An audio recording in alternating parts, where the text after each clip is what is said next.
The water was already over Benjamin Palmer's boots when Abigail called from the bank and asked whether he had signed the papers. He stood inside Marsh Lantern boat shed with one hand around a rotten post. Brown water moved across the floorboards in slow, oily folds. A crab shell bumped against his heel, turned once, and drifted under the workbench where his grandfather used to sharpen chisels. "I'm looking at it now," Benjamin said. "You said that an hour ago. I got here 20 minutes ago." "Well, you need to decide today. The estate paperwork can't sit open forever." A loose sheet of roofing metal lifted above him. Wind pushed through the gap, and the metal dropped with a hard slap that made him duck. Abigail heard it through the phone. What was that? The roof. The roof fell? Part of it moved. "That's supposed to make me feel better?" Benjamin looked toward the open riverside of the shed. 2 dock sections had collapsed since his last visit. One leaned into the water like a broken ladder. The other had disappeared except for 3 black pilings and a length of rope that tightened whenever a wave passed. Marsh Lantern stood off Lennoxville Road outside Beaufort, where the land flattened into reeds and wet ground before meeting the water. It had once been a proper working shed, long and narrow, with a boat bay below and a loft tucked beneath its steep roof. Now the lower floor flooded at ordinary high tide. Green algae marked the posts. One wall bowed outward near the old launch rails. The county valuation said the parcel was worth $22,000. The repair estimate waiting in Benjamin's truck would later say $38,000. He didn't have that estimate yet. At that moment, all he had was a folder from the estate meeting and Abigail's impatience in his ear. "You saw the house," she said. "You know Charles has to keep it up. The taxes alone are going to hurt him. Uncle Charles wanted the house. He agreed to take it. That isn't the same thing. You know what I mean." Benjamin did know. Abigail had spent the morning turning choices into burdens after the choices were safely hers. Their grandfather, Noah Palmer, had died the previous autumn at 88. He left a modest estate, not the kind that changed anyone's life unless they badly needed it to. Abigail badly needed it to. Her restaurant had lost a freezer, an exhaust fan, and most of its winter customers within the same 6 months. The savings from Noah's accounts could steady the business if she handled them carefully. Charles, Noah's son and Benjamin's uncle, kept the family house. He had lived nearby for years and had managed Noah's appointments during the final months. He said keeping the house was simpler than selling it. That left the waterfront parcel. Marsh Lantern had been listed as the least valuable part of the estate, with storm damage, water intrusion, a failing dock, and no safe electrical service. Abigail called it a liability. Charles called it a problem. The estate representative had called it real property in need of immediate attention. Benjamin called it the boat shed. He was 29 and rented a room above a laundromat in Beaufort. He repaired outboard motors when there was work, helped at a marina when there wasn't, and owned enough tools to keep his truck from riding level. Nobody at the family table had asked where he would live if his landlord raised the rent again. They had asked whether he would accept Marsh Lantern as his full share. "Ben," Abigail said, "I'm here. I need the money released before Friday. That part doesn't depend on me taking this. The agreement does. We all sign, or it goes back for review. Then let it go back." There was a pause. He could hear voices behind her and the soft restaurant clatter of dishes being stacked. Abigail had gone straight from the estate meeting to work. "We sat there for 3 hours, she said. "You didn't object once. I asked why the shed was valued so low, and they told you. They told me it floods. You're standing in the flood." Benjamin looked down. The water had risen another inch around his boots. At the family house that morning, Abigail had arrived carrying a bakery box because she felt bad entering a room after a death without food. She set it beside Noah's old chair and didn't open it. Charles made coffee, forgot to put grounds in the machine, then stared at the pale water in the pot, as if someone else had done it. The 3 of them sat at the dining table where Noah once sorted hardware into jars.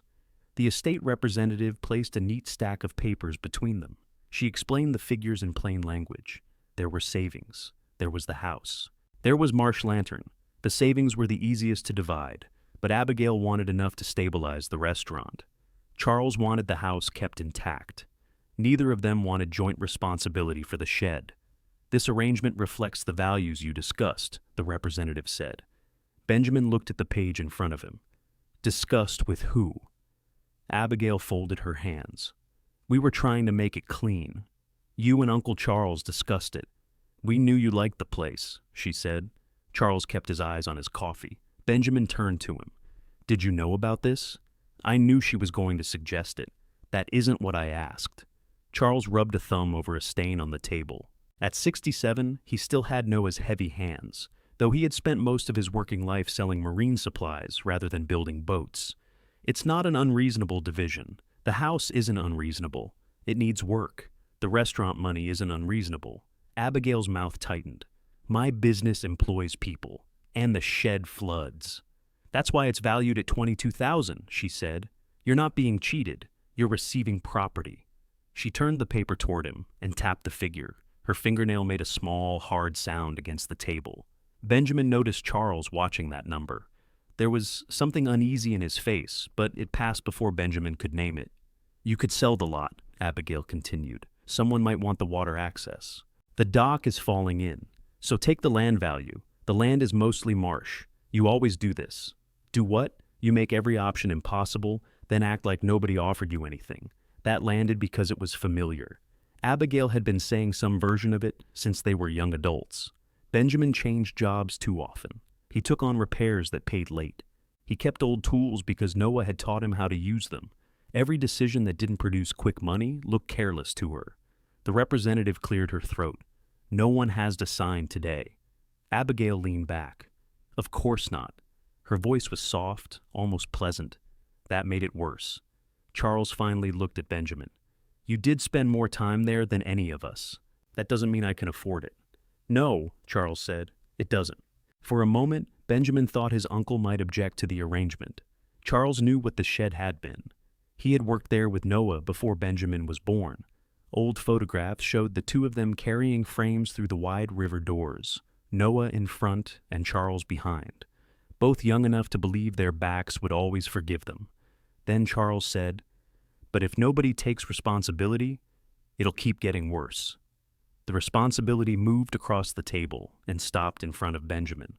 Abigail opened the bakery box. The sweet smell of cinnamon filled the room. Nobody ate anything. The estate representative slid a small envelope beside Benjamin's papers. These are the property keys Mr. Palmer kept at the house. Inside were 3 keys on a brass ring. One was new and silver. Another had a square black head. The third was small, dark with age, and marked with a shallow line filed across one side. Benjamin knew that key. Noah used to keep it tied to his belt with a piece of green cord. It opened the tool cabinet in the shed. At least, it had when Benjamin was learning there. Noah would stand behind him as he fitted a patch into a damaged plank and say, "Don't rush the part that keeps the water out." He never said it like wisdom. He said it because water came in through rushed work. Benjamin closed his hand around the ring. Abigail saw that and relaxed. It was only a slight change in her shoulders, but he caught it. "Take a day," she said. "Go see it. You'll understand." He looked at her. "Understand what? That we're not trying to dump something on you." Charles pushed his chair back. "Nobody said dump." No, nobody would say it. That was how Benjamin had ended up in the flooded shed with his phone against his ear. He moved toward the old workbench, placing each boot carefully. The boards beneath the water felt solid in some places and soft in others. He tested them with the handle of a boat hook before trusting his weight.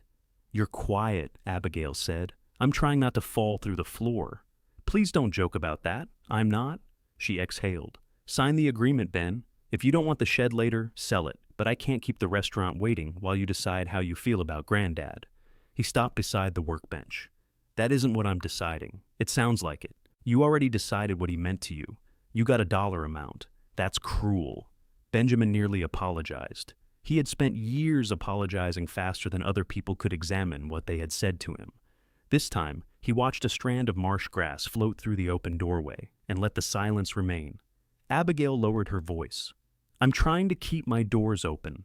I know, if I lose another month, the savings won't stabilize anything. They'll just pay what I already owe. I know that too. Then why are you making this difficult? Because $22,000 on paper wasn't the same as a building with Noah's pencil marks still on the beams. Because they were asking him to take every leak and rotten board so they could call the division fair. Because Charles had looked at the old key and then looked away. Benjamin didn't say any of that. "I'll call you tonight," he said. Can you sign before then? No. Benjamin. I'm standing in it, Abby. Give me an hour. He ended the call before she could answer. The sudden quiet wasn't really quiet. Water tapped beneath the floor. Wind moved through the reeds. Somewhere inside the west wall, a loose piece of wood knocked at uneven intervals. Benjamin put the phone in his pocket and studied the workbench. Its top was scarred by clamps and saw blades. A rusted vise remained bolted to one corner. Noah's cabinet stood underneath, swollen shut and streaked with mud. Benjamin tried the small key. It entered halfway and stopped. He crouched, though the water soaked the knees of his jeans. He scraped the lock with a screwdriver, flushed it with oil from his truck, and worked the key gently. The cylinder turned. The cabinet opened with a wet pull. Most of what lay inside was ruined. Sandpaper had become a gray lump. A cardboard box had dissolved around a handful of screws. 2 wooden planes were orange with surface rust along their blades. At the back, above the floodline, Benjamin found a canvas tool roll hanging from a nail. He lifted it down and opened it on the bench. 6 chisels lay inside, dry and dark with old oil. Each handle bore a small burned mark shaped like a lantern. He remembered making that mark with Noah. Benjamin had held the stamp crooked. Noah had let him do the rest anyway. There was no money in the cabinet, no note, nothing that made the shed less damaged. But when Benjamin tested the edge of the narrowest chisel against his thumbnail, it still caught cleanly. He wrapped the tools again and carried them upstairs. The loft steps were steep, with one broken tread near the top. Benjamin shifted his weight to the side rail and climbed. The loft smelled of pine dust, old rope, and mouse droppings. Rain had entered near the south window, but the center floor was dry. A narrow cot stood beneath the rafters. Beside it was a hot plate, an enamel basin, and a little iron stove with a pipe running through the roof. Noah had sometimes slept there during long repairs. Benjamin had slept there too, though never for more than a night. He crossed to the river window. The glass was dirty but unbroken. From there he could see the flooded bay below and the marsh stretching toward Beaufort. Late sunlight rested on the water. A truck turned from Lennoxville Road and slowed beside his. Charles sat behind the wheel. He didn't get out. He stared at the shed for several seconds, then looked toward the rear foundation where algae covered the stones below the waterline. Even from the loft, Benjamin saw his uncle's face change. Charles drove away. Benjamin stayed at the window until the truck disappeared. Then he carried the cot mattress outside, beat the dust from it, and brought it back upstairs.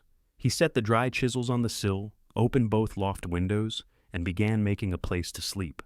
By dark, the loft was clean enough for one person to lie down without breathing mouse dust. Benjamin found an old galvanized bucket downstairs and placed it beneath the roof leak. He wiped the cot frame with a damp shirt, turned the mattress to its cleaner side, and spread his sleeping bag over it. The electricity had been disconnected months earlier. He ate crackers by the light of his phone and listened to the tide leave the shed. Water pulled through gaps in the floor with small sucking sounds. After an hour, the boards appeared again, dark with mud and scattered shells. He went downstairs with a flashlight. The lower floor looked larger without water covering it. Old launch rails ran from the center bay to the open river doors. Noah had built and repaired wooden boats on those rails, moving the heavier hulls with a chain hoist fixed to the roof beams. Benjamin pointed his light toward the rear foundation. The algae Charles had watched from his truck shone bright green. It covered the stones from the floor down to the water channel beneath the building. He stepped closer, but one board dipped beneath his boot. Water rose around its edges. "Not tonight," he said. His own voice sounded strange in the empty shed. He returned upstairs and sent Abigail a message saying he needed another day. She answered almost at once. "I can give you until noon." Benjamin looked at the words. She couldn't actually give him a deadline. The estate representative had already said no one had to sign that day. Still, he felt the familiar urge to answer quickly and keep her calm. He set the phone face down. Rain began after midnight. The bucket filled halfway. Another leak appeared beside the stovepipe, then a third above the foot of the cot. Benjamin moved the mattress, shifted the bucket, and used an old cooking pot for the second leak. He had nothing for the third, so he tied a rag around the rafter and let the water follow it into the basin. He slept for less than 3 hours. At 6 in the morning, his phone rang against the floorboards. Abigail's restaurant number showed on the screen. He sat up. What happened? The sink sprayer won't shut off. Benjamin rubbed his face. Turn the valve under the sink. I tried. The small silver handle? There are 3 handles under there. Send me a picture. We're getting a delivery in 40 minutes. He looked at the rain moving down the loft window. Call a plumber, Abby. I did. He can come Thursday. Then shut off the main. And lose every sink in the building? Benjamin heard the panic she was working hard to hide. The restaurant opened for breakfast on Wednesdays. If the kitchen couldn't wash dishes, she would lose the morning. I'll be there in 20 minutes, he said. He drove into Beaufort's wearing the same damp jeans. The restaurant occupied a narrow brick building 2 streets from the water. Abigail had painted the front blue and hung copper pans along one dining room wall. On busy evenings, people waited outside for tables. That morning, the chairs were still upside down. Benjamin entered through the kitchen. Water sprayed from the flexible hose beside the deep sink. Abigail had wrapped a towel around it, which only redirected the stream toward the floor. One of her cooks stood nearby with a mop. I turned the handle, Abigail said. You turned the hot supply. You told me the silver one. They're all silver. I said that. Benjamin reached beneath the sink and closed the sprayer valve. The stream weakened but didn't stop. The valve's worn out, he said. Can you fix it? I can cap the line until the plumber comes. How long? If the hardware store is open, half an hour. She glanced at the kitchen clock. Benjamin took the sprayer apart. Inside, the rubber seal had split. He still carried a box of plumbing fittings behind his truck seat because Abigail's dishwasher had leaked the previous spring. One of the caps fit. The cook tested the main faucet. We're good. Abigail let out her breath. Thank you. Benjamin wiped his hands on the wet towel. She went to the office and returned with a mug of coffee and a paper bag. Egg biscuit. You look terrible. I slept at the shed. Her expression changed. Why would you do that? To see if I could. That wasn't necessary. It has a loft. It has mold. Not much upstairs. She gave him the bag. It was warm enough to soften the paper at the bottom. Benjamin accepted it because refusing would turn breakfast into a discussion. He had repaired shelves, replaced switches, patched a section of roof, and rebuilt the restaurant's back steps. Abigail always fed him. Sometimes she tried to pay, and he told her not to worry about it. He had believed this arrangement kept him part of her life. That morning, standing in her kitchen with a pipe cap from his truck holding back the water, he saw another part of it. Abigail didn't know whether he had enough money to replace the fitting. She had never asked what he gave up when he left paid work to help her. Benjamin had made sure she never needed to ask. You still haven't signed, she said. There it was, tucked behind the coffee and biscuit. I told you I needed another day. I know, I'm not pushing. You called me before sunrise, because my kitchen was flooding. So was my floor. She stared at him. He hadn't planned to say it. Once it was out, he felt petty. Abigail folded the wet towel over the side of the sink. This isn't the same. No. You can't run a business from that shed. I'm not running a business. Exactly. The cook moved a crate into the pantry and stayed there longer than the job required. Benjamin lowered his voice. Did Uncle Charles tell you he drove out last night? No. He sat by the road and watched the building. Maybe he wanted to make sure you were all right. He didn't speak to me. That sounds like Charles. He was looking at the back foundation. Abigail reached for the coffee she had poured for herself. What are you asking? I don't know yet. Then please don't turn it into some family mystery. I asked whether he said anything, and I answered. She checked the kitchen clock again. The delivery truck had arrived outside. You should take a shower before you go back, she said. Use mine if you need to. Benjamin lived 10 minutes away. Abigail knew that. What she meant was that he looked like someone who had spent the night in an abandoned building, and she didn't want the delivery driver seeing him in her kitchen. He set the untouched coffee on the counter. I'll replace the valve Thursday if the plumber doesn't. You don't have to. I know, Abigail softened. Ben, I do appreciate you. He wanted that sentence to be enough. For years, he had worked hard to make it enough. He carried the biscuit outside and ate it in his truck. His rented room was above a coin laundry on Cedar Street. The entrance was through an outside staircase that shook when anyone climbed too quickly. Inside, his landlord had left a note beneath the door. Benjamin, need to discuss August rent. Stop by tonight. The rent was already difficult. An increase would make the room impossible unless the marina gave him more hours. Benjamin stood in the middle of the narrow space. His clean clothes occupied one dresser. A 2-burner stove sat beside the bathroom sink. Through the wall, a dryer thumped with somebody's heavy shoes. He had never invited Abigail there. Charles had helped him carry the dresser upstairs 2 years earlier, but he hadn't returned. Benjamin packed dry socks, 2 shirts, a towel, and the small electric kettle he used for coffee. He stopped with the kettle in his hand. He was acting as if the shed were already his. His phone rang again. This time, it was the marina. A fuel pump on a workboat had quit. The owner wanted it running before noon. Benjamin took his tool bag and drove down. The workboat sat against the marina's service dock. Gray paint scraped from its rail. Benjamin climbed into the engine compartment and found water in the fuel filter. He drained it, changed the filter, and followed the line until he found a loose clamp. He was tightening it when a woman's voice came from above. "That clamp didn't put water in the fuel." "I know." "Then why are you talking to it like it did?" Benjamin looked up. Jasmine Flores stood on deck holding 2 sawhorses against one hip. She wore canvas work trousers, a faded green shirt, and safety glasses pushed into her hair. At 31, she had the steady balance of someone who spent more time on docks than floors. "I'm telling it not to become a second problem," he said. "Is it listening?" "So far." She set down the sawhorses. "I heard you were at Marsh Lantern. People talk fast. You parked there overnight. That's practically a public announcement."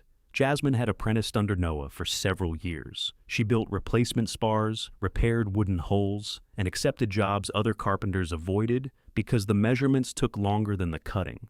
Noah trusted her work enough to leave her alone with his best planes. That had meant something to Benjamin when he was younger, though he had never told her. "How bad is it?" she asked. "The loft is dry in the middle." "That wasn't my question."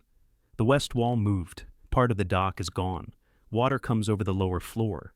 "So bad. I've seen worse. Not standing." Benjamin climbed out of the engine compartment. "Did Granddad ever talk to you about the foundation?" "Which part?" "The back wall." Jasmine considered it. "He said not to drive new fasteners into the lower masonry without checking with him." "Why?" "He didn't say." "When was this?" "Years ago. We were hanging a rack for timber. I wanted to brace it low, and he made me tie it into the upper frame instead." "Did that seem unusual?" Everything with Noah seemed unusual until 6 months later, when it turned out he was right. She picked up the sawhorses. "Why are you asking?" Benjamin told her about Charles watching the foundation. He expected her to dismiss it. Instead, she looked toward the river for a moment. "Charles worked there before I did," she said. "Long before. He'd know more about the old masonry. He's acting like he doesn't. He usually acts like he doesn't. You sound like Abigail. That should worry both of us." Benjamin smiled before he could stop himself. Jasmine carried the sawhorses toward the marina workshop. One of the permanent crews had taken over most of its floor with a fiberglass repair. Her stack of lumber was covered by a tarp near the door. "How long are you stuck out here?" he asked. "Until the yard manager remembers that my rent buys indoor space." "You're paying for that bay?" "A quarter of it. In theory and in practice." "In practice, I move my tools whenever somebody with a bigger boat complains." Benjamin looked at the long boards beneath the tarp. Several were too valuable to leave near an open door. Jasmine noticed him looking. "I've got 3 jobs waiting and nowhere to set up full length." "Why?" "No reason." That's never true when somebody says it. The workboat owner came down the dock. Benjamin started the engine. It caught after 2 turns and settled into an even rhythm. The owner paid him in cash. It wasn't much, but it covered a replacement valve for Abigail's sink and left enough for groceries. Jasmine watched him fold the bills. "You're going back to the shed," she said. "I haven't agreed to take it. You slept there. That isn't an agreement. It is with a building." Benjamin shut the engine cover. "I need somebody to look at the west wall," he said. "You need an engineer. I need to know whether it'll stay up until I can afford one." Jasmine rested a hand on the nearest sawhorse. "What are you offering?" He almost said he couldn't offer anything. That was his usual answer when he needed help. It saved the other person from having to refuse. Then he looked at her covered lumber and the crowded workshop behind her. "Dry floor space," he said. "If we can make some." "At Marsh Lantern?" The upper end of the shop stayed above the tide. "You don't own it? Not yet." Jasmine nodded once. "Call me when you do." She carried the sawhorses inside. Benjamin remained beside the workboat. Abigail needed his signature. His landlord needed more rent. Jasmine needed space. Charles knew something about the foundation and had chosen silence. Benjamin had spent years waiting for his family to give him a clear place. In the meantime, he had made himself useful anywhere they allowed him to stand. He repaired Abigail's kitchen without discussing payment. He took whatever hours the marina offered. He let Charles speak for the family, because challenging him might close the little access Benjamin still had to Noah's past. Nobody had forced him to do all of that. The understanding didn't feel freeing. It felt expensive. He took the estate folder from behind his truck seat and read the property description again. Then he called the representative, not Abigail. "I need to know exactly what responsibility starts when I sign," he said, "and I want the answer before noon." The representative didn't answer immediately. Benjamin heard a keyboard click through the phone. "Responsibility for the property begins when the deed is recorded. Taxes, insurance, maintenance, injuries, all of it. What about the existing damage? You're accepting it as it stands. If part of the dock breaks loose tomorrow, that's mine?" "Yes." "And anything inside the building? Anything permanently attached goes with the property. Loose personal items can be more complicated if another heir claims they belong to your grandfather." He looked through the windshield at the marina workshop. "There's almost nothing left in there. Then it may not matter." "What about the old tools? Were they specifically listed in the estate inventory?" "No. Small workshop tools usually aren't. If there's something important, photograph it and let me know before moving it off the property." Benjamin thought about the chisel roll upstairs. "I want a copy of the full inventory," he said, "and the inspection notes used for the valuation. You can have both before I sign. That's reasonable." It was the first time anyone involved in the division had used that word about something Benjamin requested. The files arrived by email 20 minutes later. He opened them on his phone and read each page in the truck. The inventory mentioned an iron stove, a chain hoist, the workbench, the tool cabinet, and miscellaneous damaged contents with no assigned value. The inspection notes were brief. Storm damage, unsafe dock, seasonal flooding, possible foundation movement, electrical service disconnected. A photograph showed the rear of the shed from the marsh side. The lower foundation was hidden by high water. Charles stood near the inspection boat with one hand raised, pointing toward the west wall. Benjamin called him. Charles answered on the fourth ring. "What is it?" "I got the estate inspection file." "Good. You were there. I let them through the gate. You told me you didn't have much to do with the valuation. I didn't set the number. What were you pointing at in the picture?" A cabinet door closed on Charles's end. "I don't remember. It was a few months ago. I was probably showing them the wall damage." "The west wall?" "Yes." "Why did you drive past last night?" Charles paused. "Your sister told me you were staying there. She didn't know until this morning." Another pause followed, shorter this time. "I saw your truck when I was on Lennoxville Road," Charles said. "You stopped. I wanted to see if the shed was still standing." Benjamin watched a gull land on a piling. "What do you know about the back foundation?" "It's old. So is the rest of the building." "Ben, if you're going to take that property, you need to understand something. Old waterfront structures don't have clean histories. People patch them with whatever they had. Did you patch it?" "I helped your grandfather with work down there." "What work?" "Masonry. Timber replacement." "I don't remember every repair." "When?" "Years ago." "You recognized something yesterday." Charles's voice hardened.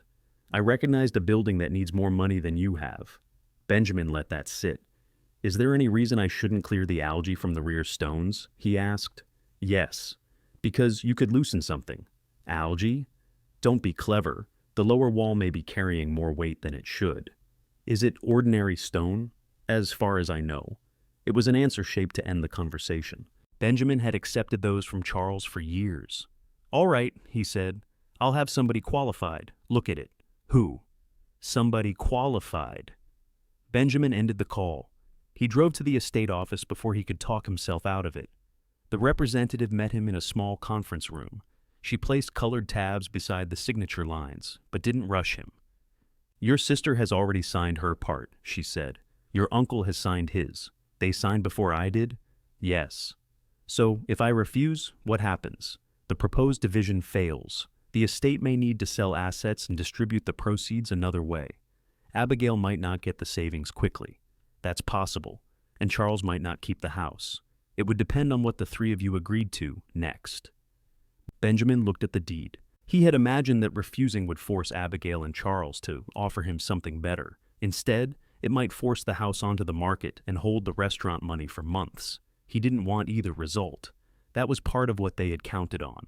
He read the property description twice: marsh, shore, access lane, boat shed, and dock remnants. No shared responsibility. No promise that the estate would contribute to repairs. His share was worth what he could make of it, minus whatever it demanded first. Benjamin signed. The representative notarized his signature and separated his copies. "The recording may take a few days," she said. "The family agreement is effective now. Then I can secure the building?" "Yes." "Change locks?" "Yes." "Bring in somebody to assess it?" "It's your property." He put the papers in the folder. The words did not make him feel wealthy. They made the shed feel heavier. Still, for the first time that week, no one else could decide whether he was allowed through its door. Outside, he called Jasmine. "I signed," he said. That was fast. It didn't feel fast. "When do you want me there?" "Now, if you can." "I've got a plank repair until 2. "After 2. What's the arrangement?" Benjamin had thought about that on the drive. "You inspect the west wall and tell me what can be made safe. If we can clear a dry work area, you can use it for 3 months without rent. 3 months starting when? When the space is usable. Who pays for materials?" "I do. Unless we agree the material improves your work area. Then we split it. Tool storage? You get a lockable section upstairs. Electricity? Currently imaginary. That's not a selling point. It's a fact." Jasmine was quiet for a moment. "Put it in writing." "I will. I'll be there at 2:30. The arrangement worked because neither of them pretended it was a favor. Benjamin spent the next hours buying what he could afford: heavy plastic, deck screws, 2 pressure-treated posts, respirator masks, a pry bar.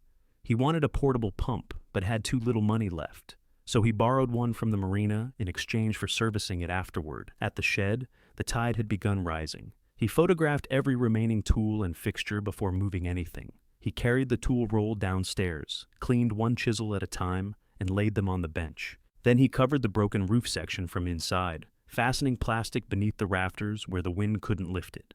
At 2:30, Jasmine arrived in a white work van with a ladder tied to the roof. She stepped out, looked up at the shed, and said nothing for several seconds. "That bad?" Benjamin asked. "I'm deciding which bad thing to mention first.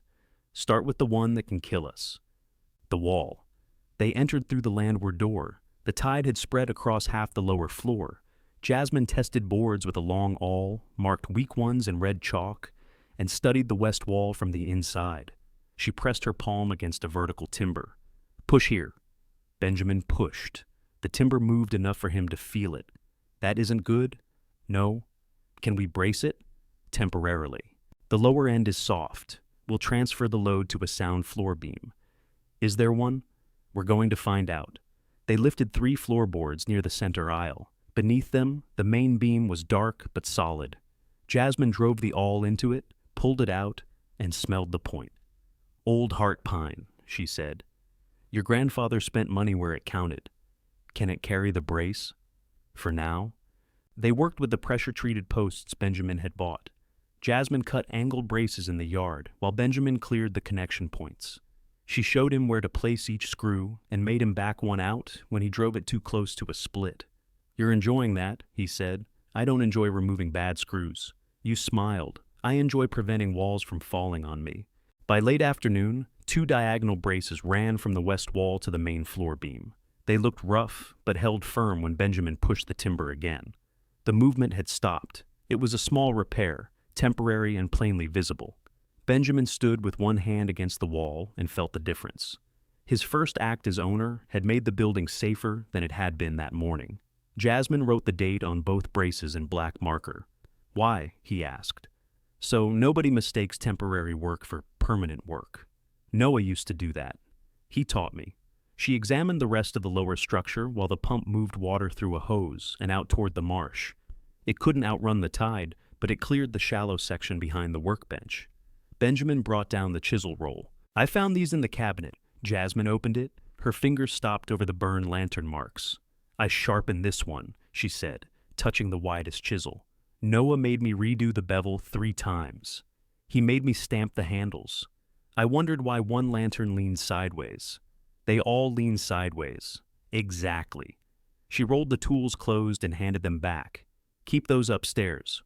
Why? Because they're good steel, and because this place has no lock worth trusting. Benjamin showed her the 3 keys from the envelope. The black-headed one opened the landward door. The new silver key opened a padlock on the road gate. The small old key belonged to the cabinet. No key for the river doors? Jasmine asked.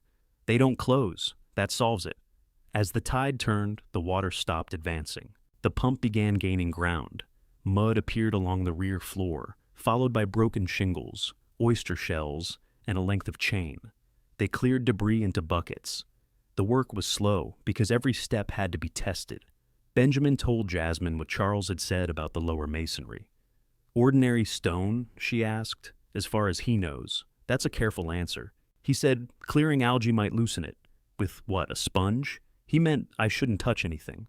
Jasmine leaned over the rear edge and aimed her work light downward. Bring the stiff brush.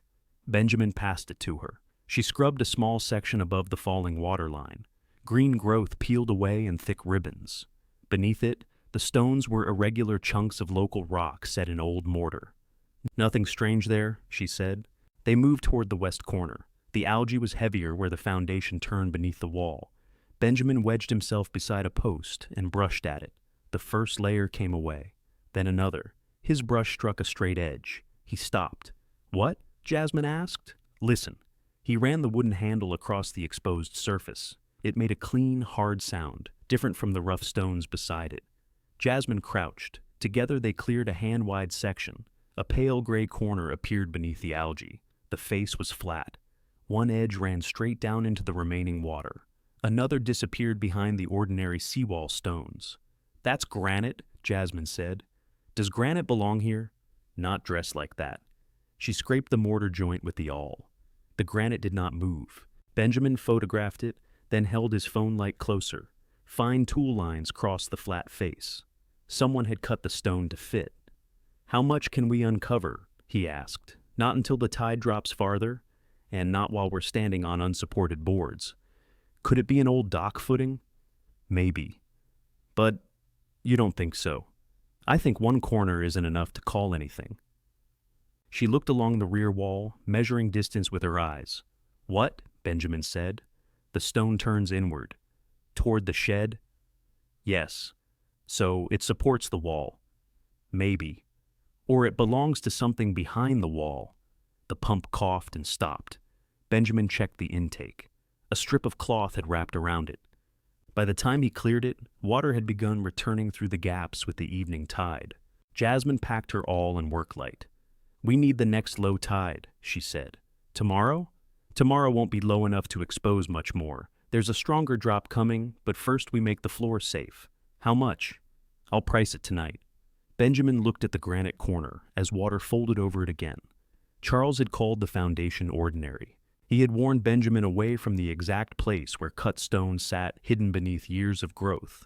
That did not explain what the granite was, but it confirmed that the questions were no longer only about storm damage. Benjamin took one last photograph before the water covered the straight edge. Then he and Jasmine carried fresh boards inside and marked the first unsafe section for removal in the morning. Jasmine arrived before 8 with a yellow legal pad, 2 coffees, and a number Benjamin didn't want to hear. $38,000, she said. He stood beside the open landward door. For what? For the work that can't wait. Roof, west wall, damaged floor, safe access, and enough dock removal to keep loose pieces from tearing into the building. Electrical? No. Plumbing? No. Replacing the dock? Definitely no. Benjamin took the legal pad. Jasmine had divided the work into materials, hired equipment, and outside labor. Her own time appeared at the bottom at a lower rate than she normally charged.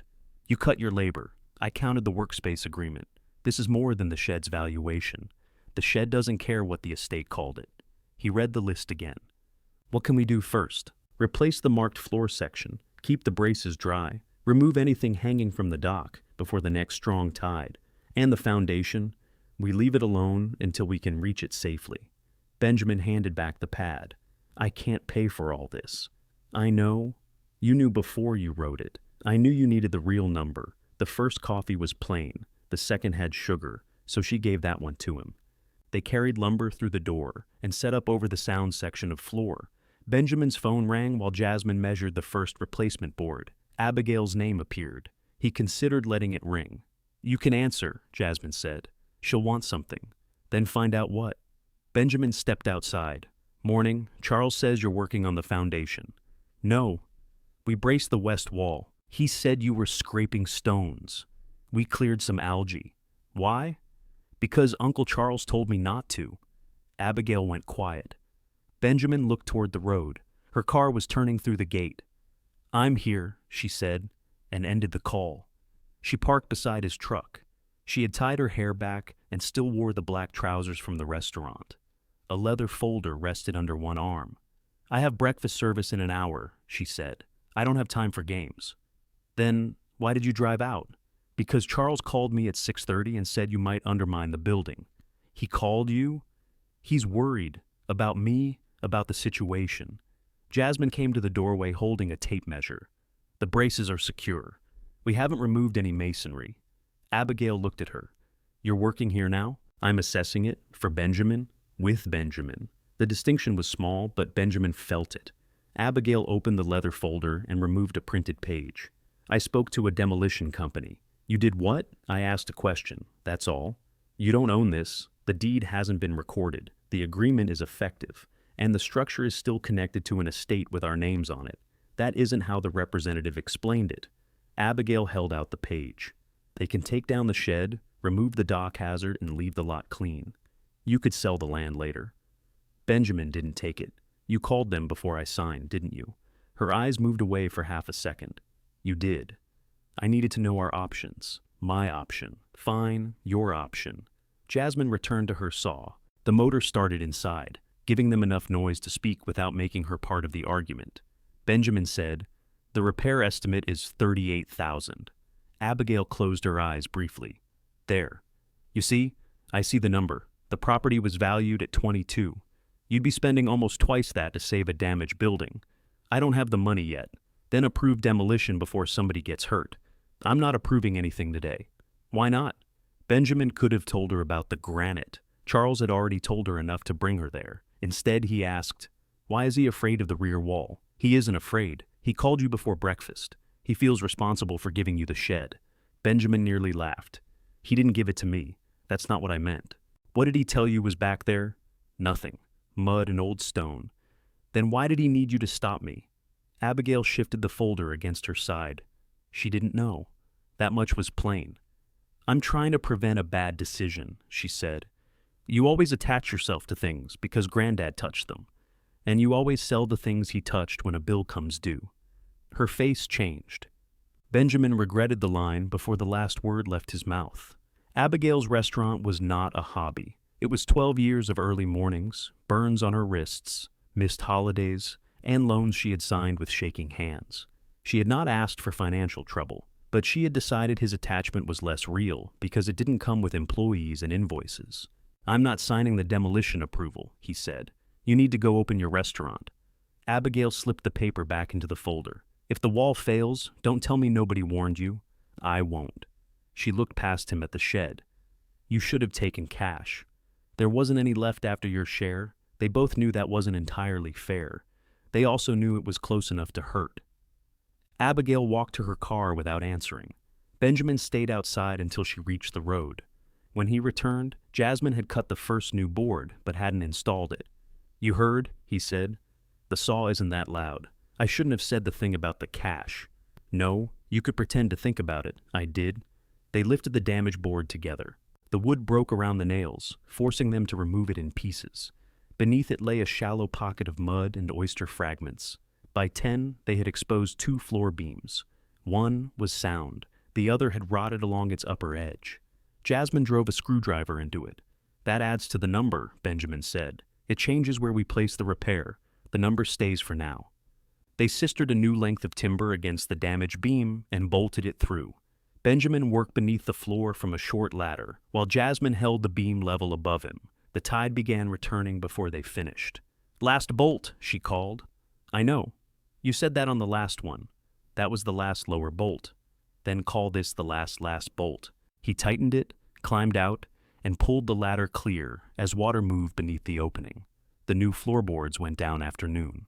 When Benjamin crossed them, they did not dip or complain. The safe path now reached from the landward door to the workbench and the west wall braces. Jasmine drew a green line along it. "You can carry tools through here," she said. "Anywhere outside that line, test first." Benjamin brought her lumber inside. They stacked it on blocks at the dry end of the shop. For the first time in years, the shed held material intended for future work, instead of debris from old work. A truck stopped at the gate just after 2. Charles entered carrying rubber boots in one hand. He changed beside his truck, then approached the building slowly. "I heard you signed," he said. "You heard quickly?" The representative called to confirm the house transfer. Charles looked at the new boards. He pressed one boot against the edge and nodded despite himself. "Who did the framing?" "We did." "It's solid." Jasmine wiped sawdust from her hands. "Temporarily. We still need the lower wall addressed." Charles's attention went to the rear of the shed. Benjamin noticed. "Come see what we found," he said. Charles didn't move. "I saw the photograph you sent Abigail. I didn't send her one." That stopped him. Benjamin took out his phone and opened the granite image. He held it where Charles could see. His uncle's face did not change much. A blink, a slight tightening near his mouth. It was enough. "You recognize it?" Benjamin said. "It's a piece of granite. Dressed granite. They reuse stone from old wharves all over this county. Is that what Granddad did?" Charles looked toward Jasmine. "You ought to know better than to dig around a loaded foundation." "We haven't dug," she said. "We brushed the surface. You cut the floor open, 20 feet from that corner. You can transfer force through an old frame without meaning to."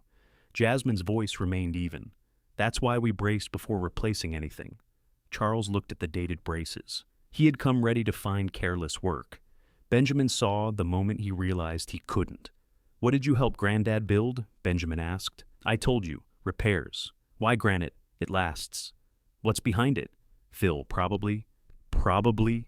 Charles stepped onto the new floor and walked toward the workbench. He stopped at the green line. "You can save yourself a great deal of trouble," he said. "Take down the building, keep the lot if you want it, put up something smaller later." "That sounds like Abigail. It sounds like sense. You both wanted me to take it when you thought I'd sell." Charles turned. "Nobody forced you to sign." "No. You just made everything else harder if I didn't." A flush rose along Charles's neck. "Your sister needs that money, and you need the house. I took care of your grandfather." "I know. You came by when you had time. I was there every day." Benjamin felt the old ground shift beneath the conversation. Charles had done more during Noah's illness. That was true. He had driven him to appointments, filled prescriptions, and sat through nights when Noah couldn't sleep. Benjamin had worked extra hours and told himself not to interfere. He had also waited for Charles to invite him. "I should have been there more," Benjamin said. Charles had expected an argument. The admission left him with nowhere easy to go. "But that doesn't answer my question," Benjamin continued. "What's behind the granite?" "I don't know." It was the first direct lie Benjamin had heard from him. Charles heard it too. He picked up his boots and left, without examining the rest of the work. Jasmine watched his truck disappear. "He knows," she said. "He knows something. That isn't the same." "No." They worked until the tide dropped again. Near the river doors, a collapsed section of dock apron had pushed broken planks beneath the lower floor. One timber jammed against a launch rail. If it shifted during a strong tide, it could damage the rail or tear loose more boards. Benjamin attached a chain to it. Jasmine set a hand winch against a post, and together they pulled the timber inward a few inches at a time. Mud released it with a deep sucking sound. Something metallic struck the floor. Benjamin stopped winching. Jasmine reached into the mud and lifted a thin brass plate. It was about the length of her palm, with 2 screw holes and 1 bent corner. She wiped it against her trousers. Stamped letters appeared beneath the black dirt. Estelle. Museum launch. Frame 4. Port. Jasmine read it twice. "You know that name?" Benjamin asked. "I know the boat. Granddad worked on it. He built its repair patterns. Full-size curves for every frame he replaced." "Where are they?" "I thought the museum had them." She turned the tag over. A lantern mark had been pressed into the back. "Noah's," she said. "Could the tag have fallen off one of the patterns?" "Yes." "Then the pattern might have been here." Might have been. Benjamin looked around the lower shop. The old racks were empty. The cabinet was too small. Nothing visible could hold a full-size hull pattern. "Is Estelle still running?" he asked. "Not now. She was damaged during the last coastal storm. I heard the museum was trying to decide whether she could be restored properly." "Who decides?" "Isabella Meyer." Jasmine washed the brass tag with clean water and photographed both sides. "I can call her," she said. "But if this is all we have, it proves Noah made the tooling. It doesn't prove the tooling survived." Benjamin looked toward the rear foundation, now hidden again by the incoming water. "Call her anyway." Jasmine wrapped the tag in a clean cloth.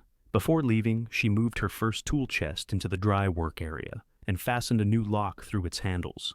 Benjamin changed the landward door lock while she watched, then handed her the second key. Their arrangement had become real, so had the cost of walking away. The shed now held Jasmine's work, a confirmed link to Noah's old patterns, and a question Charles was willing to lie about. Jasmine put the wrapped brass tag in Benjamin's hand. "Isabella can come tomorrow afternoon," she said. "She wants to see exactly where we found it." Benjamin looked at the new key in Jasmine's hand. "Wait," he said. "I need to make one call before the tag leaves the property." Jasmine understood. She set it on the workbench without argument. The estate representative answered from her car. Benjamin explained what they had found and read the stamped words aloud. "Does it have a clear owner?" she asked. "Granddad's mark is on the back. That tells you who made it, not who owned it when he died. It came from under a collapsed part of the shed. Then document the location. Don't sell it or give it away. If the museum wants to examine it, have them come there. What about Abigail and Charles? You should notify them. Keep the message factual." Benjamin disliked the answer, but it was consistent with what she had told him before he signed. Loose items could be questioned. The shed was his. A brass plate that might have belonged to Noah's work was less simple. He placed the tag beside a ruler, photographed both sides, and wrote the date, time, and location on a sheet of paper. Jasmine added a quick drawing showing where the timber had been lodged. "You've done this before," he said. "I've dealt with customers who forget what they asked me to remove."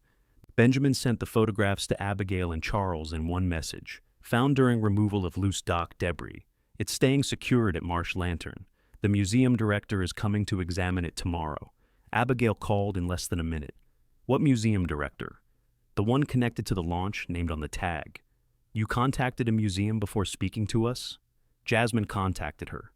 "I just spoke to the estate representative, and she said to document it, notify both of you, and keep it here, so it could belong to the estate." "She didn't say that. She didn't say it couldn't." Benjamin looked at Jasmine. She had moved away to give him privacy, though there was nowhere in the lower shed where a raised voice stayed private. "I'm not claiming the tag has value," he said. "Then why is a museum director driving out? To tell us what it is." "You know what it is. The words are stamped on it." "I know what it says." Abigail breathed into the phone. He could picture her in the restaurant office, sitting between stacks of invoices. "Please don't promise anyone anything," she said. "I haven't. And don't remove more of Granddad's equipment." "What equipment?" "Whatever else is there. You were ready to demolish it yesterday." "That was before you found museum property." "We don't know that it's museum property." "Then find out before you do anything." It was the first time Abigail had asked him to slow down instead of hurry. "I'm going to make the building safe," Benjamin said. "That includes removing the dock pieces already tearing into it. Charles says that could damage the foundation. Charles can explain why. He says he already did." "No, he warned me and lied about knowing the granite. He didn't lie. Ask him what's behind it." Abigail didn't answer. "He won't tell you either," Benjamin said. She ended the call without saying goodbye. Charles did not call. He came to the shed 20 minutes later. He carried no boots this time. He stepped across the muddy floor in old work shoes and stopped at the green line. "Show me where the plate was," he said. Benjamin pointed toward the river doors. Charles followed the safe path, then studied the gap where they had pulled the timber free. "You need to stop," he said. "We're removing collapsed dock sections. You're pulling against the building. The winch is anchored to a roof post. That post transfers down to the foundation." Jasmine set aside the circular saw. "We're using a redirect block. The load comes back through the center beam." Charles looked at the chain arrangement. "That doesn't mean the apron will release cleanly." "No," she said. "It means we control the direction if it does. You should wait for a barge. Who pays for it? Benjamin asked. Charles ignored that. The outer timbers are pinned into the stonework. Which stonework? The rear footing. The granite? Charles glanced at him. Benjamin stepped closer. How far does the granite run? I don't know. You know the dock apron is pinned into it. That's how Noah built things. Did you help him? I helped with the foundation. You said repairs. It was a repair. What year? Charles rubbed mud from the side of his shoe against a new board. 1989, I think. You remember the year, but not what you built? There was storm damage that summer. We rebuilt part of the lower wall, using dressed granite from an old wharf. Yes. Which wharf? Charles's jaw shifted. Jasmine walked to the rear edge and pointed down. The exposed corner turns under the building. That isn't where I'd put a simple facing repair. You weren't there, Charles said. No. You were. The shed went quiet except for water tapping beneath the boards. Charles looked toward the wrapped tag on the workbench. He wanted to know what it had opened in Benjamin's mind. He also wanted to stop the work without telling them enough to justify stopping. Those two wants were fighting each other now. The granite runs along the rear sill, he said, at least part way. If you pull the wrong pin, you could open a joint below the normal waterline. How far is part way? Benjamin asked. I don't remember. What kind of joint? Between the old stone and the repair. Can it be inspected at low tide? Not an ordinary low. Charles realized he had answered too quickly. Benjamin said, So you know how deep it goes. I worked in the water for weeks. Of course I know it goes deep. What did Granddad build into that wall? Nothing that can fix your roof. Charles turned and walked out. Benjamin followed him as far as the door. Did you know about the Estelle tag? No. Did you know Granddad kept her patterns here? Charles stopped beside his truck. He kept patterns everywhere, he said. Where are they now? I don't know, Ben. This time, the uncertainty sounded real. Charles got into his truck and drove away. Jasmine joined Benjamin at the door. He gave us 3 useful facts, she said. Granite along the rear sill, pins through the apron, and ordinary low tide isn't enough. He also doesn't know where the patterns are. You believe him? On that part. Benjamin did too, though he couldn't have explained why. Charles had lied by making his words smaller and less exact. When Benjamin asked about the patterns, his uncle had simply looked tired. They changed the day's plan. Instead of pulling the apron inward, Jasmine ran a line from a dock piling to hold its outer edge. Benjamin entered the water in chest waders and cleared mud from the first visible pin. It was an iron rod driven through the timber at an angle. The lower end disappeared beside the stone footing. Don't pull it, Jasmine said. I'm not. He tied a bright strip of survey tape above it. They found another rod 3 feet away. A third had rusted through, leaving the dock timber free to strike the launch rail whenever the water rose. That was the piece they removed. Jasmine cut it into 2 manageable sections while Benjamin held it with the winch. They lifted both onto dry ground and stacked them beyond the gate. The launch rail beneath was scarred but intact.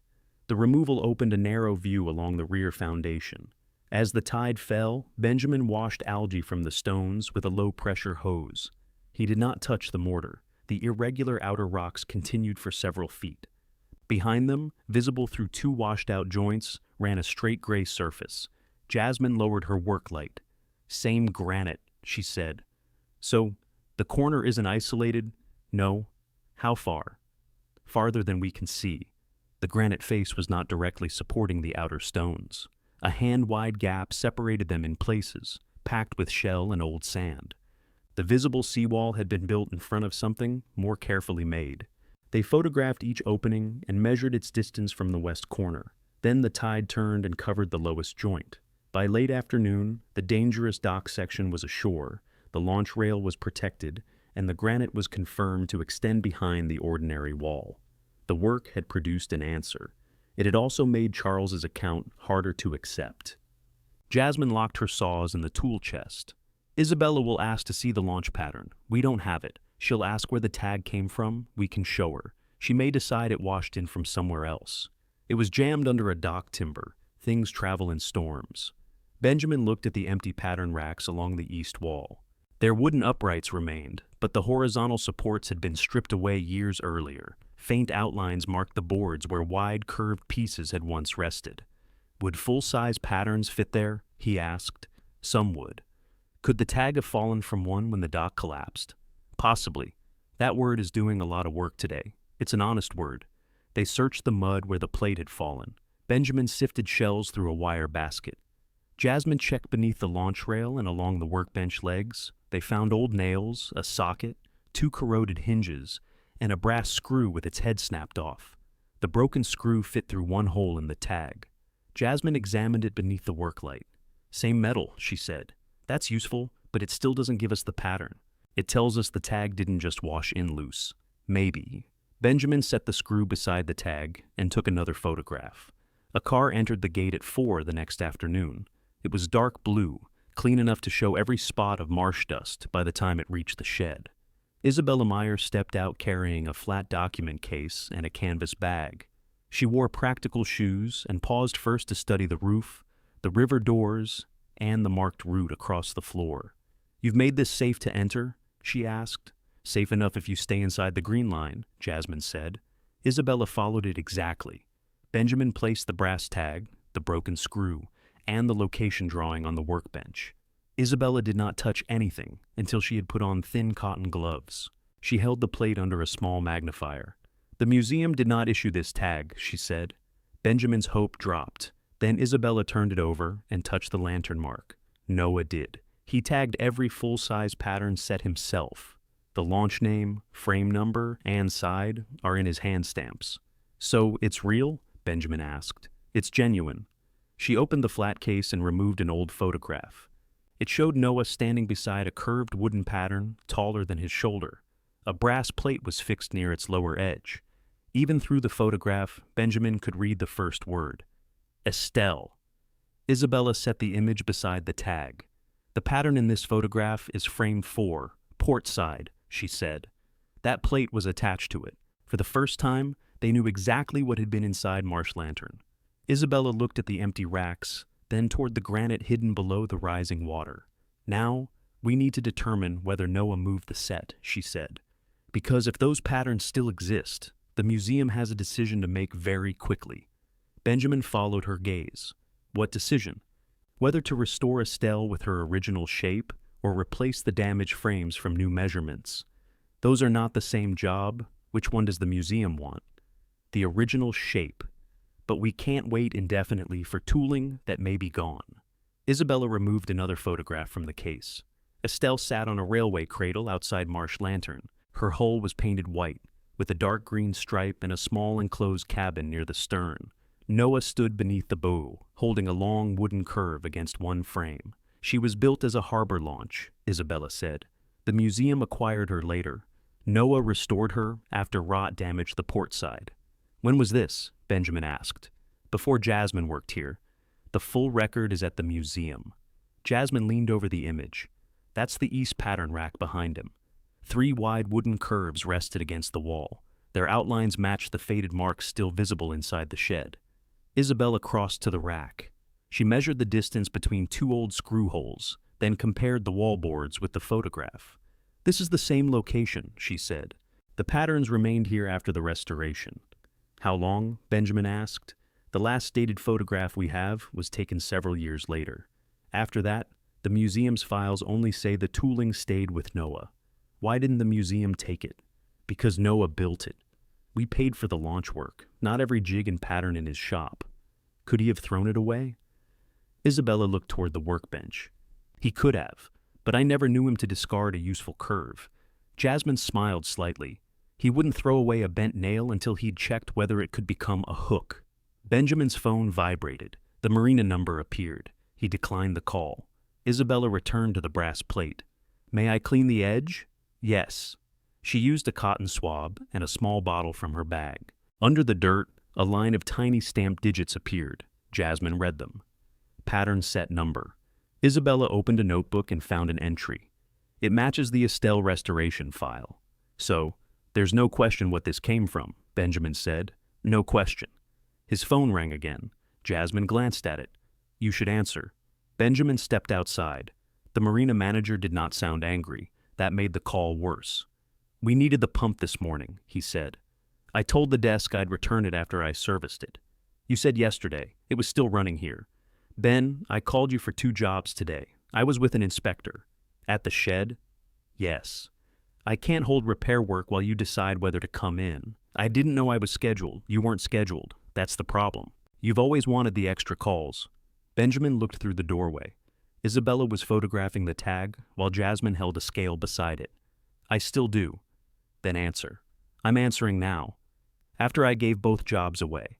I put someone else on next week's calls too. All of them? I need somebody available. Benjamin lowered his head. I understand. Bring the pump back before 5. I will. The manager ended the call. For months, those extra jobs had covered nearly half Benjamin's rent. They were irregular, but he had built his life around being ready for them. He kept his tools in the truck. He answered before the second ring. He left meals unfinished when the marina called. In 3 days at Marsh Lantern, he had stopped being available. He returned inside. Problem? Jasmine asked. I lost next week's marina work. Because you're here? Because I didn't answer. Isabella closed her notebook. We can continue another day. No. You drove out. Finish what you came to do. The launch can wait until tomorrow. The marina didn't. Jasmine watched him. You don't have to make losing work prove anything. I'm not. You sound like you are. Benjamin set both hands on the workbench. I need to know whether this matters. Isabella understood that he was asking about more than the brass plate. It matters, she said, but importance doesn't always turn into income. That sounds like a warning. It is. She invited them to the museum's boat storage building that evening after Benjamin returned the pump. Estelle was there. If he saw the damaged hull, he would understand what the patterns could do and what they could not. Benjamin returned the borrowed pump clean, with a new filter and the electrical contacts dried. The manager accepted it without offering him any work. Benjamin drove away with less income than he'd had that morning, and no promise the museum would replace it. At 6, he met Jasmine outside the museum storage building. Isabella unlocked a wide metal door. Estelle rested inside on padded supports. Up close, the launch was larger than she had looked in the old photograph. Her port side had been opened, exposing cracked frames and twisted planks. A fallen piling had struck the hull during the coastal storm. The blow had not punched through in one place. It had spread along the side, changing the curve over several frames. Jasmine crouched beside the opening. They pulled the planking before it set in the wrong shape, she said. Within 2 days, Isabella replied. Good. Benjamin touched nothing. He walked along the damaged side and tried to imagine Noah's wooden patterns against the open frames. Can't you measure the other side? He asked. Some sections, Jasmine said. But a working boat isn't perfectly symmetrical after decades in the water. Isabella pointed to faint marks on an intact frame. Noah adjusted Estelle during the earlier restoration. His final curves are in the patterns, not the original plans. What happens without them? We can loft new shapes, compare both sides, and make informed choices. It takes longer, and it becomes our interpretation of Noah's work. With them, Jasmine stood. We place each pattern where it belongs and build to the curve he already proved. Benjamin looked through the open side of the launch.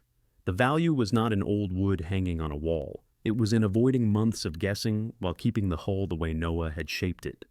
Isabella led them to a folding table beside the stern. A file lay there with a museum seal on the cover. Our board approved 2 possible paths, she said. One is a limited stabilization if the tooling cannot be found. The other is a full working restoration using Noah's curves. How much is the full restoration? Benjamin asked. The contract budget is $240,000. He looked at Jasmine. She did not smile. That includes materials. Materials, qualified labor, storage, insurance, engine work, and staged inspections, Isabella said. It isn't a purchase price for the patterns. I understand. It also isn't money paid in advance. The museum releases funds as work is completed. Why offer it to me? I'm not offering it yet. She opened the file. Inside was a letter addressed to Benjamin at Marsh Lantern. I can make a conditional offer. If you locate the complete tooling, establish the right to use it, and present a workable restoration plan, I'll recommend that the contract go to your shop. My shop doesn't exist. You own a boat shed with launch rails, a chain hoist, and direct water access. It floods. Then your plan needs to address that. Benjamin read the letter. It named the contract amount and the conditions Isabella had described, The museum needed his answer within 3 weeks so its board could choose a restoration path. He handed it to Jasmine. "Would you do the whole work?" She read every line before replying. "I have my own backlog. I know. I'd need a real partnership, not free workspace while I build your contract. I know that too. And the building has to be safe. It will be. You don't know that." "No," he said. "But I know I'm not demolishing it." Isabella closed the file. The offer means nothing unless the complete pattern set survives. One tag cannot shape a hull. Where would Noah put full-size patterns if he wanted to protect them? Benjamin asked Jasmine. Above flood level. They both thought of the empty loft. They had already searched it. Isabella said, Noah knew Estelle mattered to the museum. If he moved the patterns, he may have left a record. His shop records weren't in the estate inventory, Benjamin said. Some came to the museum after earlier projects. I can check them. What do you need from me? Permission to copy the tag information and the location photographs. Nothing leaves your property. You have it. Isabella gave him the conditional letter. Then you have 3 weeks. Outside, Jasmine leaned against her van while Benjamin read the letter again under the parking light. That morning, he had been trying to save a place to sleep. $38,000 stood between him and a safe building. Now the damaged shed was also the only practical site for work that could support its repair. The $240,000 did not solve his immediate problem. It made the problem worth entering more deeply. Jasmine tapped the letter.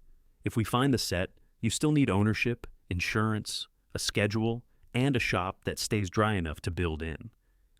I said if. You also said partnership. I said I'd need one. Benjamin folded the letter along its existing crease. I spent years taking whatever work somebody handed me, he said.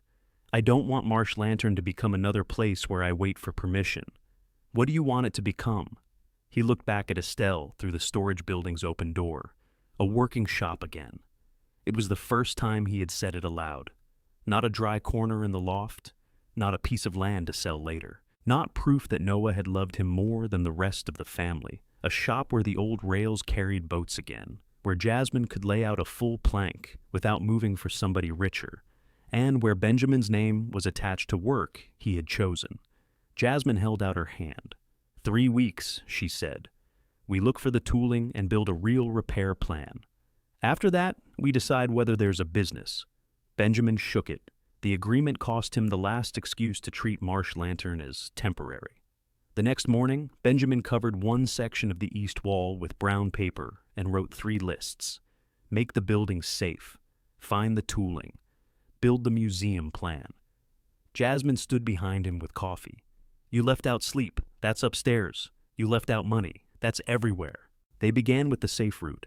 The repaired floor reached the workbench, but Jasmine needed enough room to lay out full planks. Benjamin removed an old shelving frame from the dry end of the shop.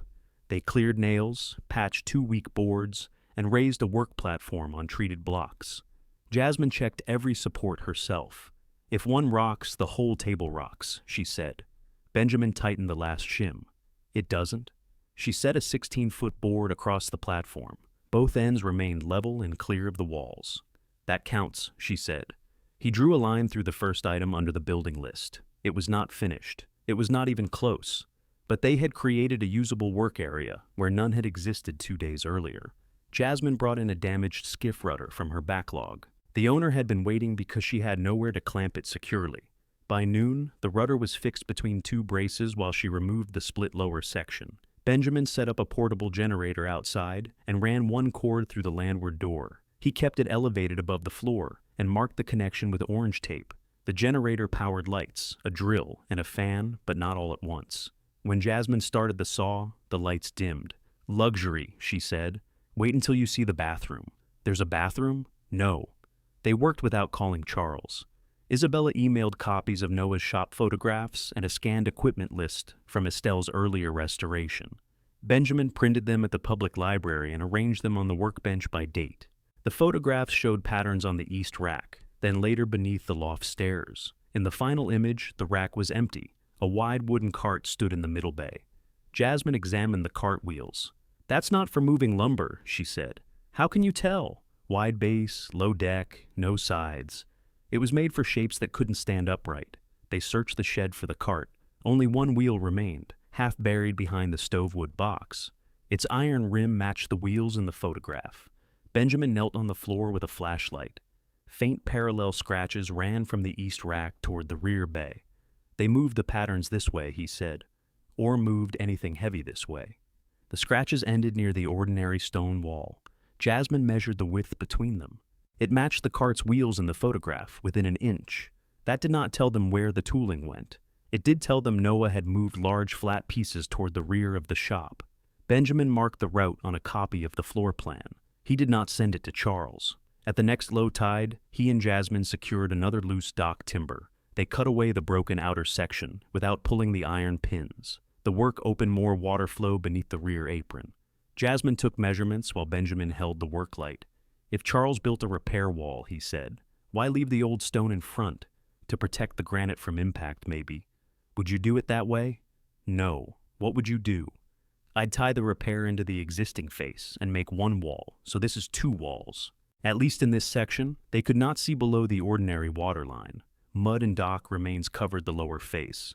Benjamin added removal of the collapsed apron to the paper on the wall, then circled it. They would not tear into the masonry. They would clear access, track the tides, and let the structure show them what could be reached safely. That was the new strategy. No more asking Charles to explain what he had already chosen to hide. They would use the building, the photographs, and the work itself.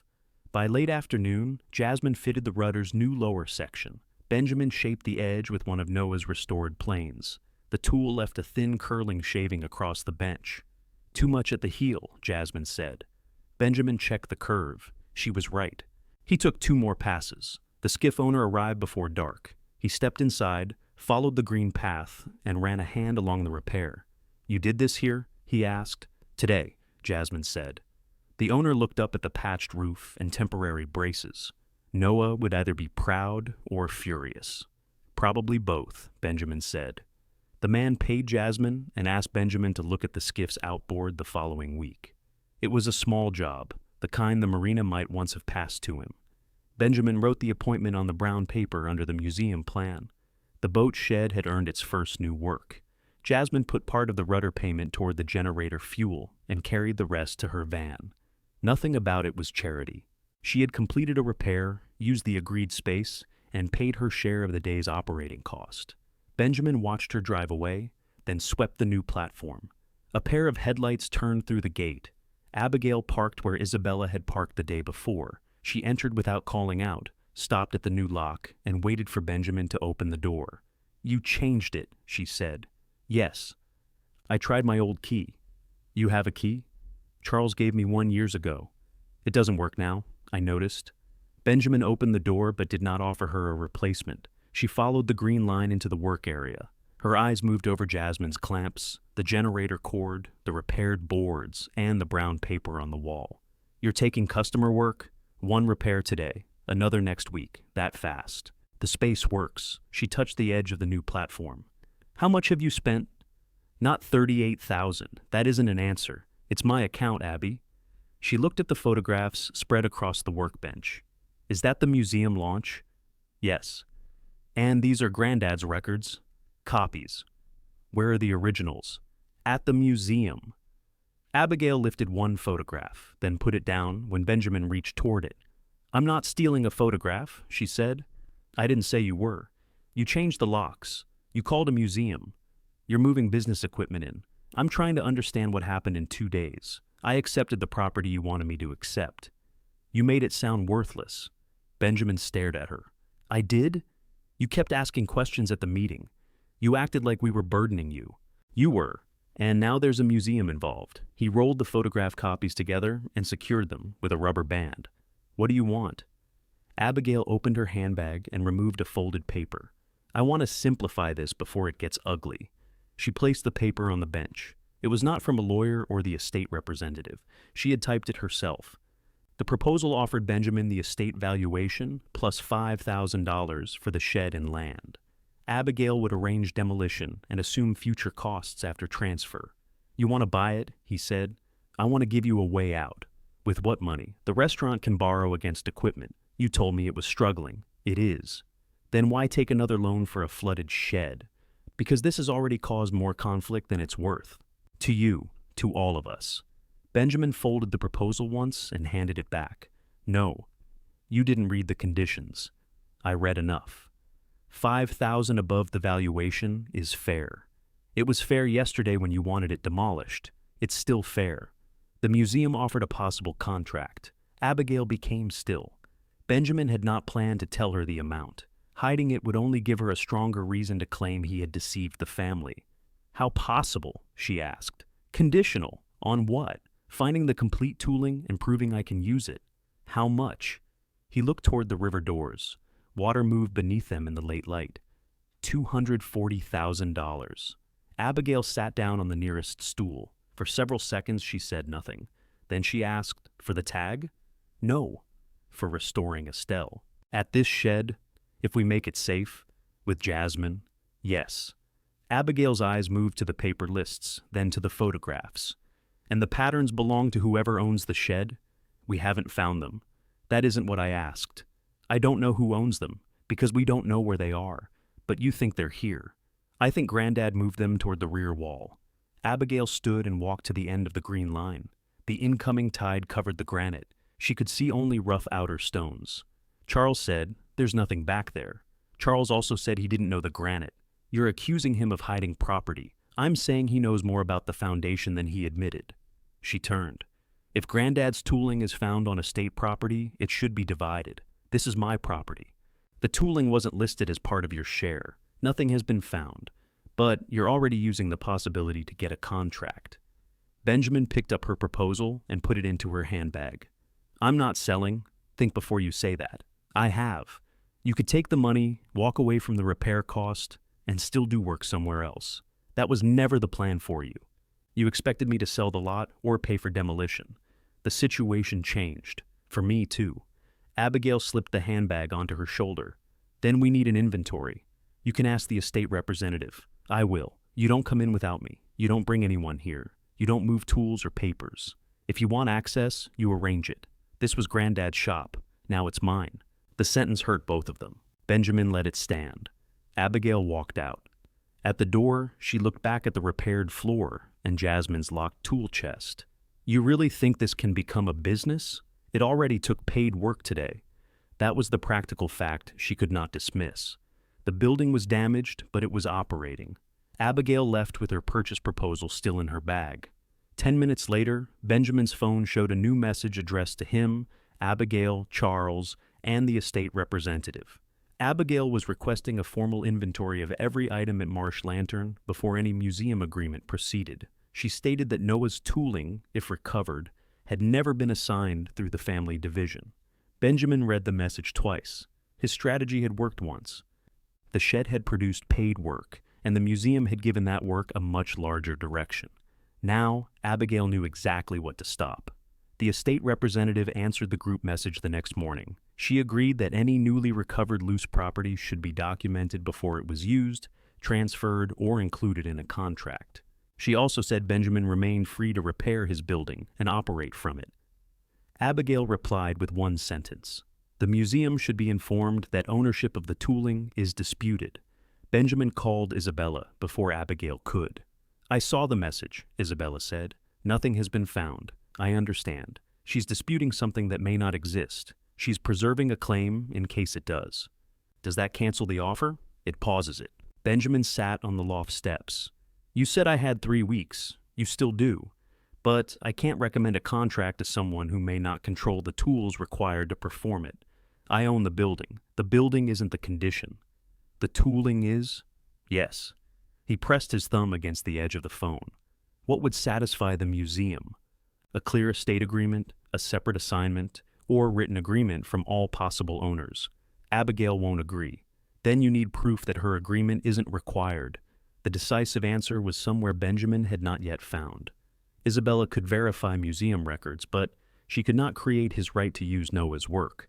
I'm not asking you to take sides, he said. I know. Are you coming back? When there's something new to examine. The pause cost Benjamin more than the letter had given him.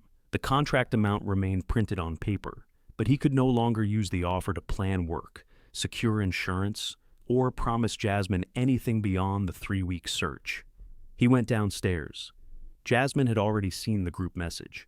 She was sharpening a plane blade at the bench. I moved another job here, she said. Small hull patch.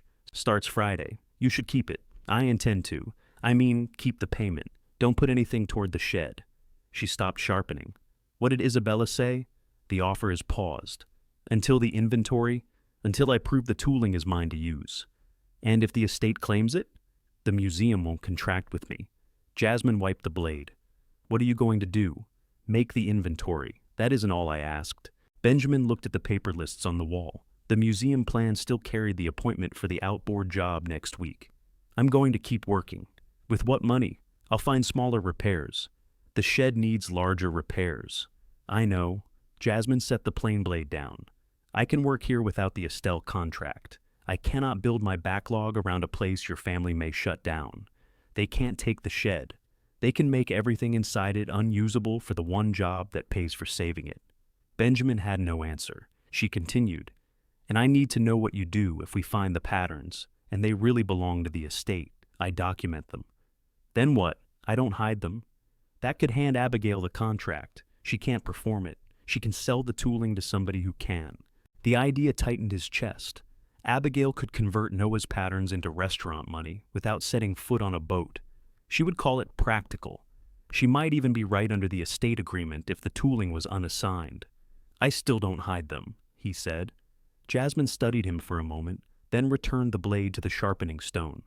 Good, she said, because I won't help you do that.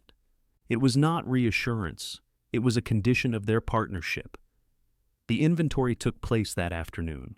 Benjamin required Abigail and Charles to arrive together. He told them Jasmine would be present and nothing would be removed.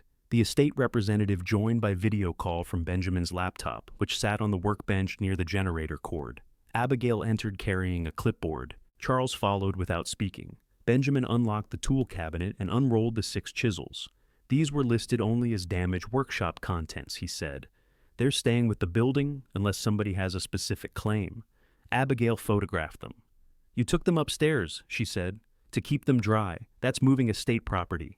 It's protecting tools inside my property. The representative spoke through the laptop. Let's record locations without arguing over each item.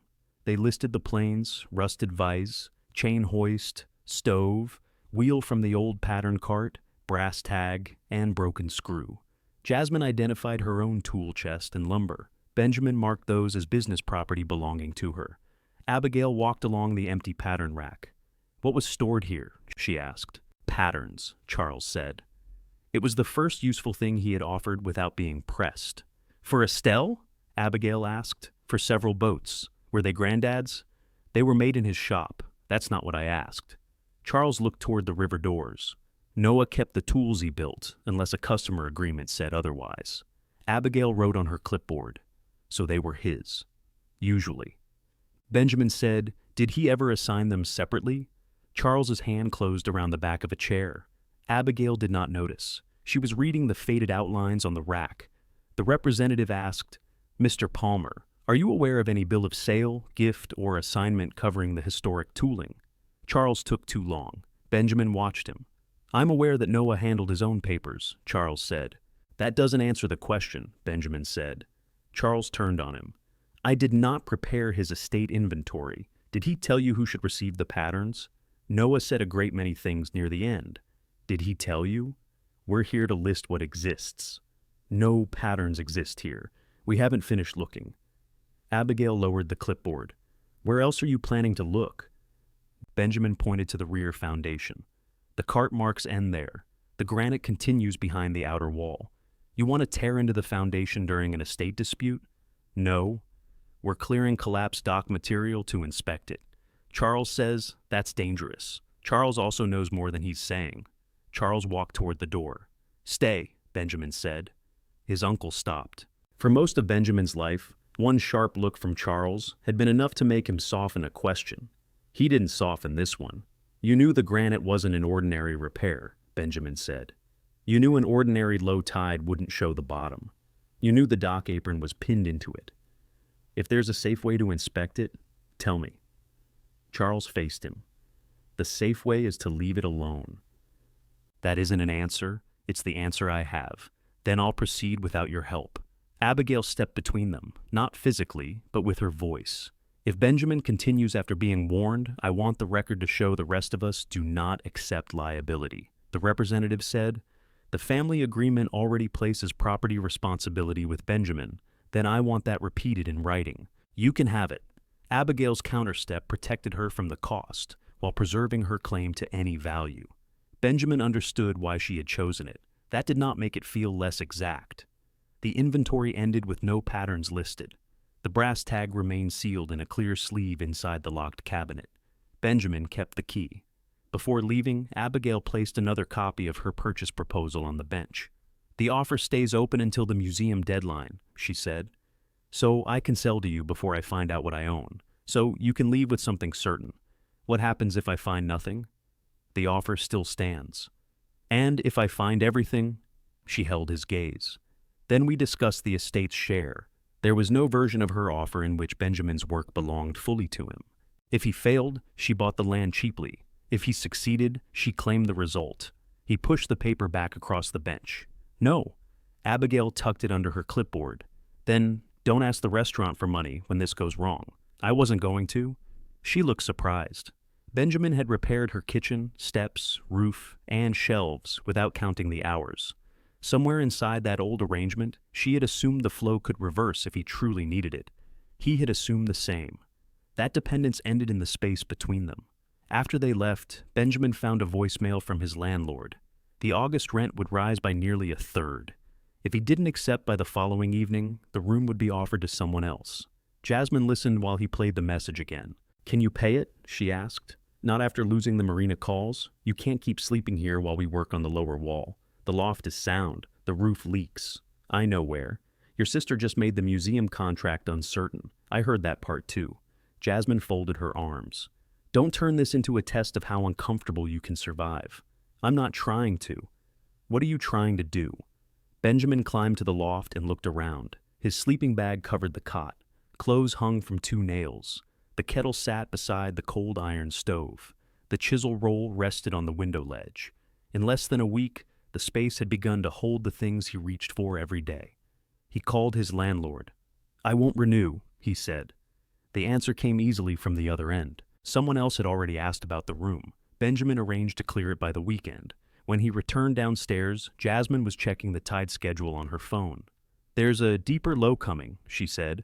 Not the unusual one Charles implied, but enough to clear the next apron section. When? Before sunrise Saturday. We'll be ready. If we remove more, the family will say we're searching for estate property. We are searching. And if we find it, we photograph it, call Isabella, notify the estate representative, and leave it in place until ownership is clear. That could cost you everything. It could. You still want to continue?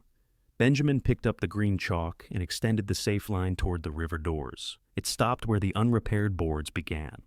Yes, he could sell, pay rent somewhere else, and let Abigail demolish the question along with the building. He could also keep the contract secret, move anything he found, and spend years wondering whether his first real shop began with a lie. He would do neither. Benjamin wrote Saturday's tide time on the brown paper. Beneath it, he added a rule for the search. Nothing opened without witnesses. Nothing removed without a record. Jasmine read it and nodded. Then they began lifting the next damaged floorboard, accepting that clean proof was now the only kind that could save the work. The old board came up in 2 pieces. Beneath it, the floor beam was sound, but 3 dock bolts had pushed through from the riverside. Their square heads were black with rust. Each sat above the granite line Charles had described. Jasmine cleaned one with a wire brush. These don't hold the foundation, she said. They hold the apron to a separate timber. Can we cut them? From inside, yes. Then the apron should release away from the stone. Should? I'm not promising what 37 years of salt water decided to do. Benjamin looked at her. 37? If Charles was right about the year, he had been. The bolt style, the treated timber, and the photographs all placed the work in the same period. They spent Friday preparing instead of pulling. Benjamin returned to the marina only to buy used chain at the service counter. He paid the posted price and did not ask whether any repair calls had opened. Jasmine borrowed 2 lifting straps from another carpenter and recorded them on their worksheet. They set anchors in the center beam, built a wooden guard over the granite edge, and rigged the apron so it would move outward rather than scrape along the foundation. At dusk, Benjamin climbed to the loft and packed his remaining things into the corner beneath the dry rafters. His room above the laundry had been empty that afternoon. The landlord returned part of his deposit after deducting for a cracked window blind Benjamin had not broken. Benjamin considered arguing, then looked at the cash and took it. That cash bought fuel, bolts, and 2 more treated boards. There was no rented room to return to now. If Marsh Lantern failed, Benjamin would lose his shop and his home in the same place. He slept poorly and woke before his alarm. By 4:30 Saturday morning, work lights shone beneath the shed. Jasmine checked every chain connection twice. Benjamin put on chest waders and entered the water beside the launch rail. The tide was still falling. They cut the first bolt. It dropped through the apron with a dull knock. The second spun in its hole. Benjamin held the head with a wrench while Jasmine worked from the riverside. The rust broke loose all at once, throwing his shoulder against the floor beam. "You all right?" she asked. "Yes." "Say it like you checked." Benjamin moved his arm. It hurt, but held. "I'm all right." The third bolt had fused to the timber. They cut around it and left the metal in place. At 5:40, Jasmine took tension on the winch. The dock apron shifted 2 inches. Benjamin watched the granite guard. Nothing touched it. "Again," he said. She worked the handle. The apron moved another foot, dragging mud and marsh grass behind it. A loose section began to turn toward the west wall. Benjamin adjusted the redirect line. The timber straightened. They pulled until the collapsed apron floated free of the building. Then they guided it between the old pilings and secured it to the bank for later dismantling. The work did not reveal a chamber or hidden tools. It did something more necessary first. It cleared the rear foundation without damaging it. As the tide reached its lowest point, the rough outer wall showed gaps all along the rear bay. Behind those stones, the dressed granite continued in one level face. Near the center, 2 vertical joints ran downward into the water. Jasmine lay on a dry board and reached through one gap with a folding measure. "Granite is set back 14 inches from the outer stones," she said. "Same across the wall?" She checked another opening. 13.5 here, so it was built separately. "Yes." That removed one uncertainty. The granite was not a random repair mixed into the seawall. Someone had constructed a fitted inner face, then protected or concealed it behind ordinary stone. Benjamin rinsed mud from the center section. The 2 vertical joints were too straight to be natural. Their lower ends remained beneath 6 inches of water. Jasmine held a level against the visible face. "This section is fitted inside the others," she said. "A repair patch? Could be." "You don't think it is?" "I think we stop guessing until we can see the bottom." Benjamin checked the tide chart taped beside the workbench. Saturday's low had been strong. The predicted low on Monday morning would be much lower because of the moon, offshore wind, and river conditions. If the forecast held, the water might fall enough to expose the base of the fitted section. He took photographs with a ruler beside each joint. Then he sent one image to the estate representative and copied Abigail, Charles, and Isabella. The collapsed dock apron has been removed without disturbing the masonry. A fitted granite section is visible behind the outer wall. The lower edge remains underwater. We will inspect during Monday's unusually low tide. No masonry will be opened without everyone present. Jasmine read the message over his shoulder. "You're inviting interference. I'm inviting witnesses. Those can be the same people." "I know," Isabella replied first. She would attend and bring the Estelle records.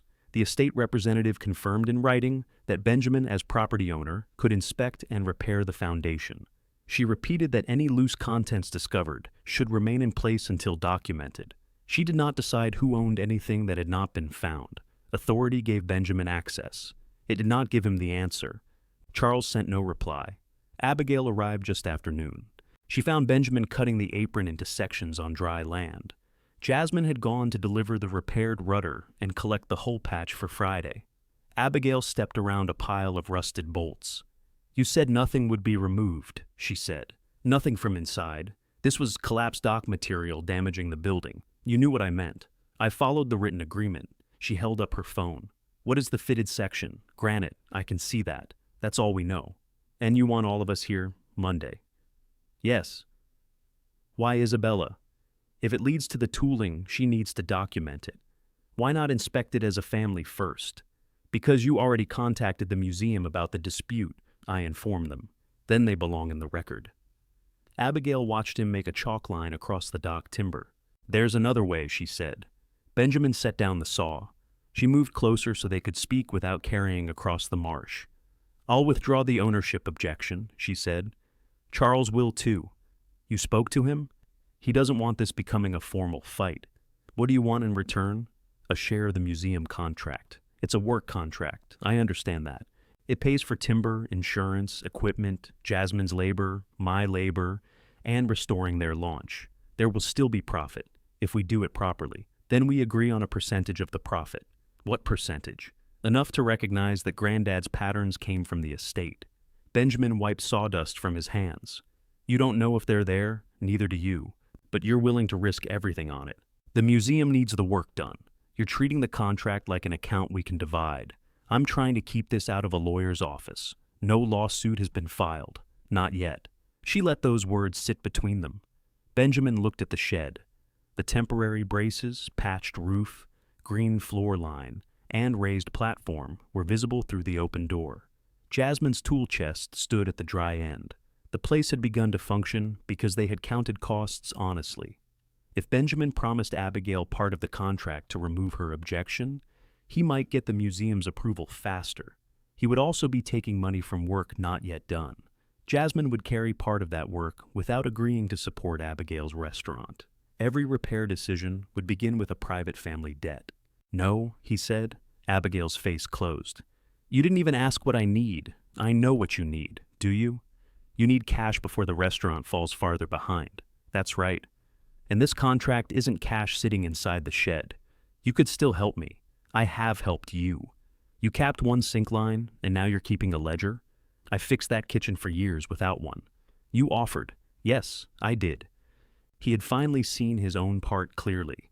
He had made usefulness the price of belonging, then felt betrayed when his family only called him useful. That ends now, he said.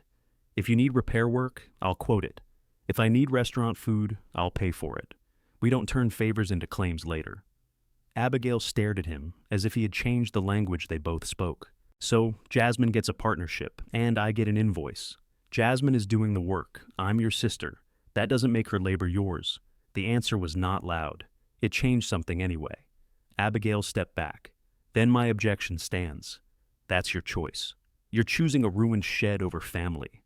No, I'm choosing not to use a museum job to cover debts it didn't create. She picked up one of the discarded bolts and turned it in her fingers. Granddad would have helped me, she said. He did. You received his savings. The bolt dropped from her hand. Benjamin could have continued. He could have named every time she had hurried him, every repair she had accepted, every way Charles had protected his own share. He could have made her small enough to leave without another word. He did not. You're still invited Monday, he said. You'll see everything when I do. Why? Because if we find something, I don't want you believing I hid it. And if we find nothing, then you'll know that too. Abigail walked to her car. Before entering, she said, Charles won't come. He hasn't answered. He thinks opening old work will only damage what's left. Tell him the fitted section is already visible. He saw the photograph. Then tell him, I'm opening nothing without him there. Abigail drove away. On Sunday afternoon, Charles finally called. Benjamin stood in the lower shop, marking safe positions for everyone expected at the tide. You should postpone, Charles said. Why? The wind could shift. The water may not drop as predicted. Then we inspect another day. And if it does drop, we look at the fitted granite. Don't force it. I won't. Don't you steal against the joints. I won't. Charles was giving instructions for a structure he still claimed not to understand. Come tell me how to handle it safely, Benjamin said. I've told you. No, you've told me to stop. That should be enough. It isn't anymore. Charles breathed slowly through his nose. If something appears below the waterline, Benjamin said, you can explain it in front of everyone, or you can let me explain that you refuse to come. It was the closest Benjamin came to using his uncle's silence against him. He could have threatened to send the photographs, dates, and contradictory statements to Abigail and Isabella. He could have made Charles's fear the whole story before the stone revealed anything. Instead, he said, I want you there because you built it, not because I want to embarrass you. Charles gave no promise. Benjamin ended the call and returned to work. He and Jasmine spent Sundays securing the cleared apron sections above the high water mark. They tested lights, charged camera batteries, laid clean tarps near the rear wall, and placed wooden tools beside the granite. No pry bars, no steel wedges. At the landward door, Benjamin posted the written rule. Nothing opened without witnesses. Nothing removed without a record. By evening, Isabella had confirmed. Abigail had confirmed. Jasmine would arrive before dawn. Charles remained silent. Benjamin turned off the generator and climbed to the loft. Monday's tide would either expose the lower fitted stone or leave the question underwater. He had given up income, rent, and the easy peace of letting his family decide for him. Now he accepted the last price in advance. Whatever the granite revealed, he would reveal it cleanly, even if the truth gave the value to someone else. The wind held offshore through the night. At 4 a.m, the water behind Marsh Lantern was already lower than Benjamin had seen it. Mud flats widened beyond the pilings. Small channels appeared between the reeds, carrying the last of the tide toward the river. Jasmine arrived first. She checked the foundation lights, camera stands, and wooden wedges. Benjamin tested the generator and placed the written inventory on the workbench. Isabella came at 4:30 with the Estelle file and 2 empty evidence sleeves. Abigail arrived 10 minutes later. "Charles?" Benjamin asked. He said he was coming. They waited inside the lower shop. No one said much. Water left the floor gaps with soft clicks. The fitted granite slowly emerged behind the rough outer wall. First the vertical joints, then another few inches of smooth face. At 5, Charles's truck entered the gate. He parked away from the others. When he stepped inside, he looked at the brown paper on the wall, the camera, and the clean tarp beside the rear foundation. "You prepared for a performance," he said. "We prepared a record," Benjamin replied. Charles examined the wooden wedges. "No steel, no steel. Good." Abigail placed her clipboard on the workbench. "Before anyone opens or moves anything," she said, "I want the family's position recorded." "The granite isn't estate property," Benjamin said. "It's part of my building. I'm not talking about granite. Nothing else is visible. If Granddad stored tooling here, that tooling remained his personal property. It wasn't included in your share." Isabella stood beside the Estelle file without entering the argument. Benjamin said, "That hasn't been decided. It was never assigned to you. You don't know that. There was no assignment in the estate papers. Charles would have known." Abigail turned to their uncle. "Did Granddad give Benjamin the Estelle tooling?" Charles looked toward the falling water. "Answer her," Benjamin said. Charles's voice was quiet. Nothing was delivered with the estate papers. Abigail took that as agreement. "There," she said. "The shed belongs to Benjamin. Any tools Granddad stored inside still belong to the estate. We can divide or sell them after they are inventoried." She wrote the statement on her sheet and signed beneath it. "Charles?" He did not take the pen. Abigail held it toward him. "You agree. I agree that anything found should be recorded. That isn't the same. It's what I'm willing to sign." He wrote his name under a narrower sentence. Benjamin signed only the line confirming that all discovery would be documented. Jasmine and Isabella signed as witnesses to the condition of the site.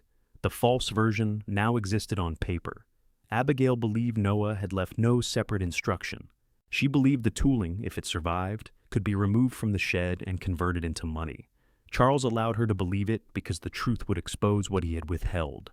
At 5:20, Jasmine called everyone to the rear bay. The water had dropped below the lowest joint they had photographed on Saturday. A horizontal seam appeared. It ran between the fitted granite and a narrow threshold stone beneath it. Mud covered the lower edge. Benjamin used a wooden scraper to clear it, while Jasmine directed clean water from a hand sprayer. The fitted section was taller than it had seemed. Its 2 vertical joints and lower seam formed a complete rectangle within the granite wall. Abigail stepped nearer. "What is that?" she asked. No one answered at first. The retreating tide cleared the threshold. Near the lower right corner, a recessed bronze socket appeared beneath the mud. Jasmine touched the smooth stone face with her palm. "It's a door," she said. Charles closed his eyes. Benjamin heard Abigail inhale behind him. Isabella moved to the camera and checked that the entire stone rectangle was visible. The door stood below the ordinary waterline, hidden on normal days behind tide, algae, and the collapsed dock apron. Its face matched the granite around it so closely that only the fitted seams gave it away. Benjamin looked at Charles. "You built this." His uncle did not deny it. With Granddad? Benjamin asked. Yes. When? 1989. 37 years had passed since they set the stone into the rear foundation. What's behind it? Abigail asked. Charles stared at the bronze socket. A masonry chamber. Benjamin felt the answer move through the group. You told me there was fill behind the wall, he said. I told you what I needed you to leave alone. That isn't an answer. No, Charles said. It isn't. Isabella asked, do you know whether the chamber is dry? It was built to stay dry. What did Noah store there? I never saw. Abigail gave a short, disbelieving laugh. You built a hidden room with him and never looked inside? It was empty when we finished it. Noah sealed it later. Why? He said the lower wall needed protected storage. For what? He didn't tell me. Benjamin stepped between Charles and the stone door. How does it open? Charles's gaze moved to the wooden handles laid on the tarp. That socket turns a bronze locking bar. The stone pivots inward at the left. What kind of seal? Lead around the frame, tarred oak behind it.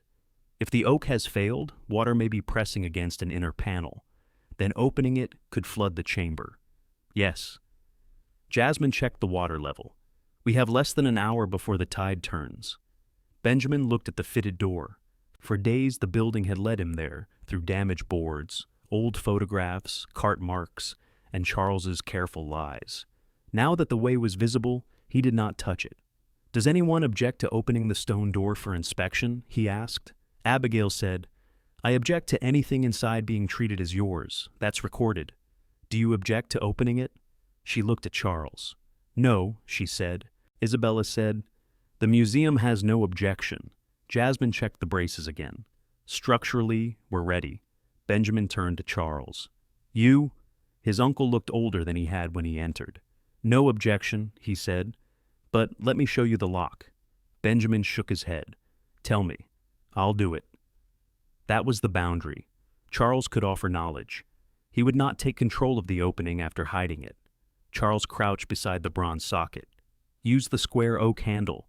Push it in until the shoulder meets the stone. Turn left. It will resist near the end.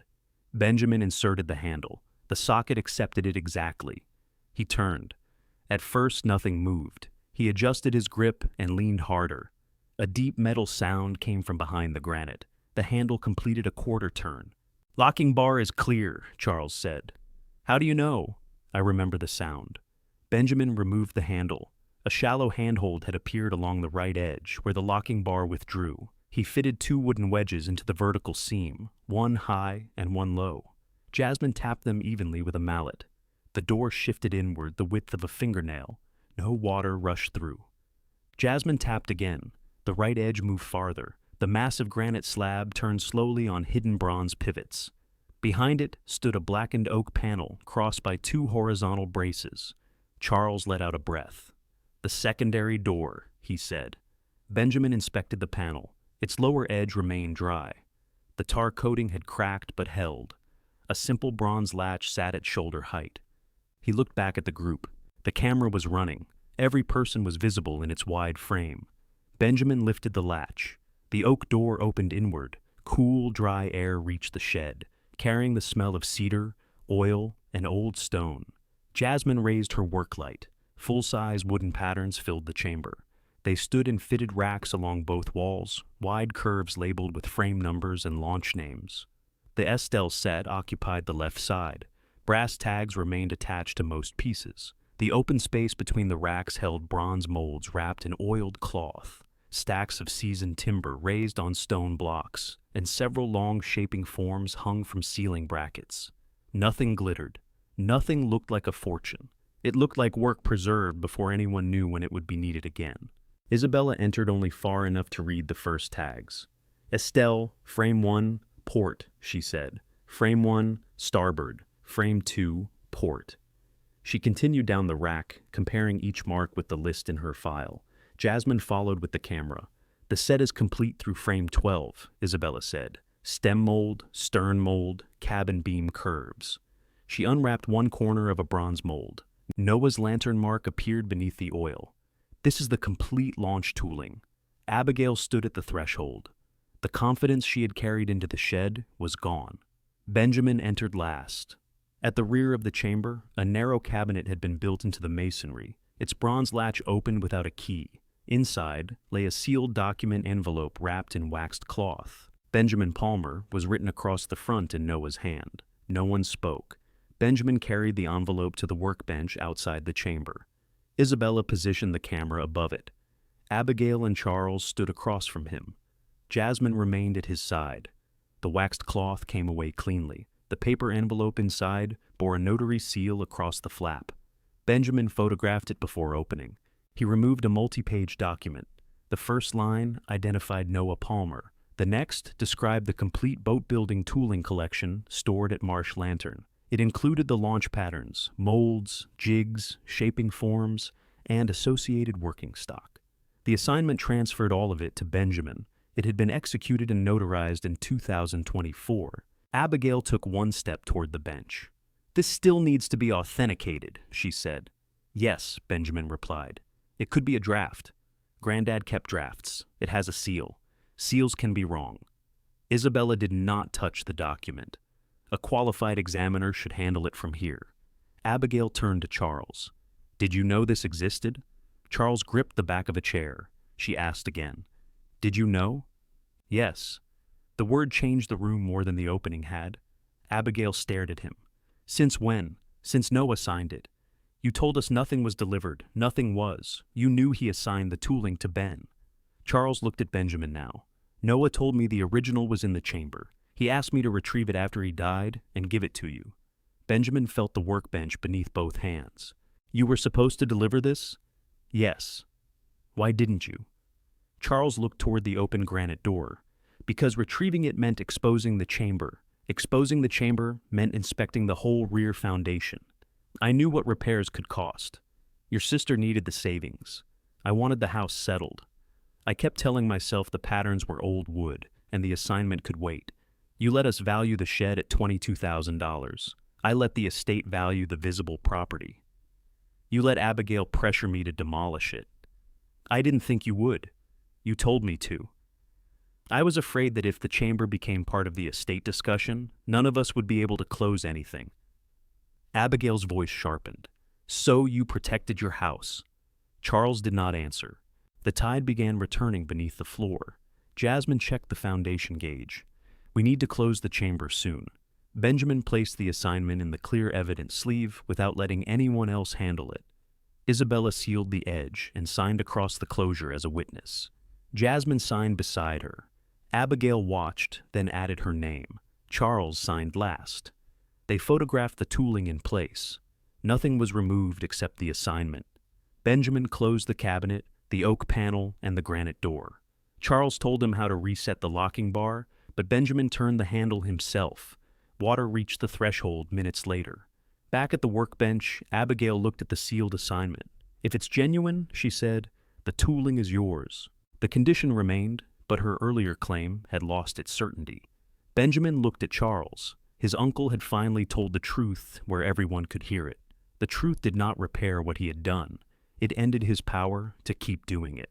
Benjamin locked the assignment in the cabinet and put the key in his pocket. "We'll have it examined," he said. "Until then, the chamber stays sealed, the inventory stays public, and nobody enters without me." No one argued. The tide rose across the lower floor, covering the granite seams and erasing the door from sight. This time, everyone in the shed knew exactly where it was. The assignment remained in the locked cabinet overnight. Benjamin slept above it with the key under his pillow. Rain started near dawn and struck the patched roof in short bursts. The basin caught one leak. A saucepan caught another. Nothing about owning Noah's tooling made the loft drier. Jeffrey White arrived at 9 with 2 hard cases and a folding examination light. He asked everyone who had handled the document to identify themselves. Then he placed a clean mat across the workbench. Abigail stood near the landward door. Charles remained outside until Benjamin called him in. Jasmine and Isabella took places beside the empty pattern rack. Jeffrey photographed the sealed evidence sleeve before opening it. "I'm examining the paper, ink, signature, notary seal, and evidence of alteration," he said. "I'm not deciding what the assignment means legally. I'm deciding whether the document is consistent with an original executed in 2024. He worked without conversation. First came the paper under transmitted light. He checked its fibers, watermark, folds, and edges. Then he examined the ink at several magnifications.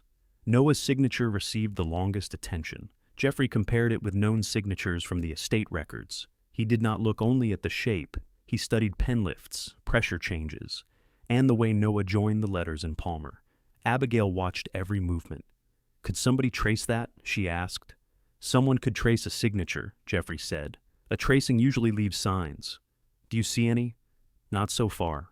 He made an impression of the raised notary seal and compared its pattern with the commission record. He checked the type pages for replaced sheets and inspected the staples beneath magnification. The process lasted nearly 3 hours. Benjamin went upstairs once for water and came straight back. Charles did not leave the room. At last, Jeffrey placed the document flat beneath the light.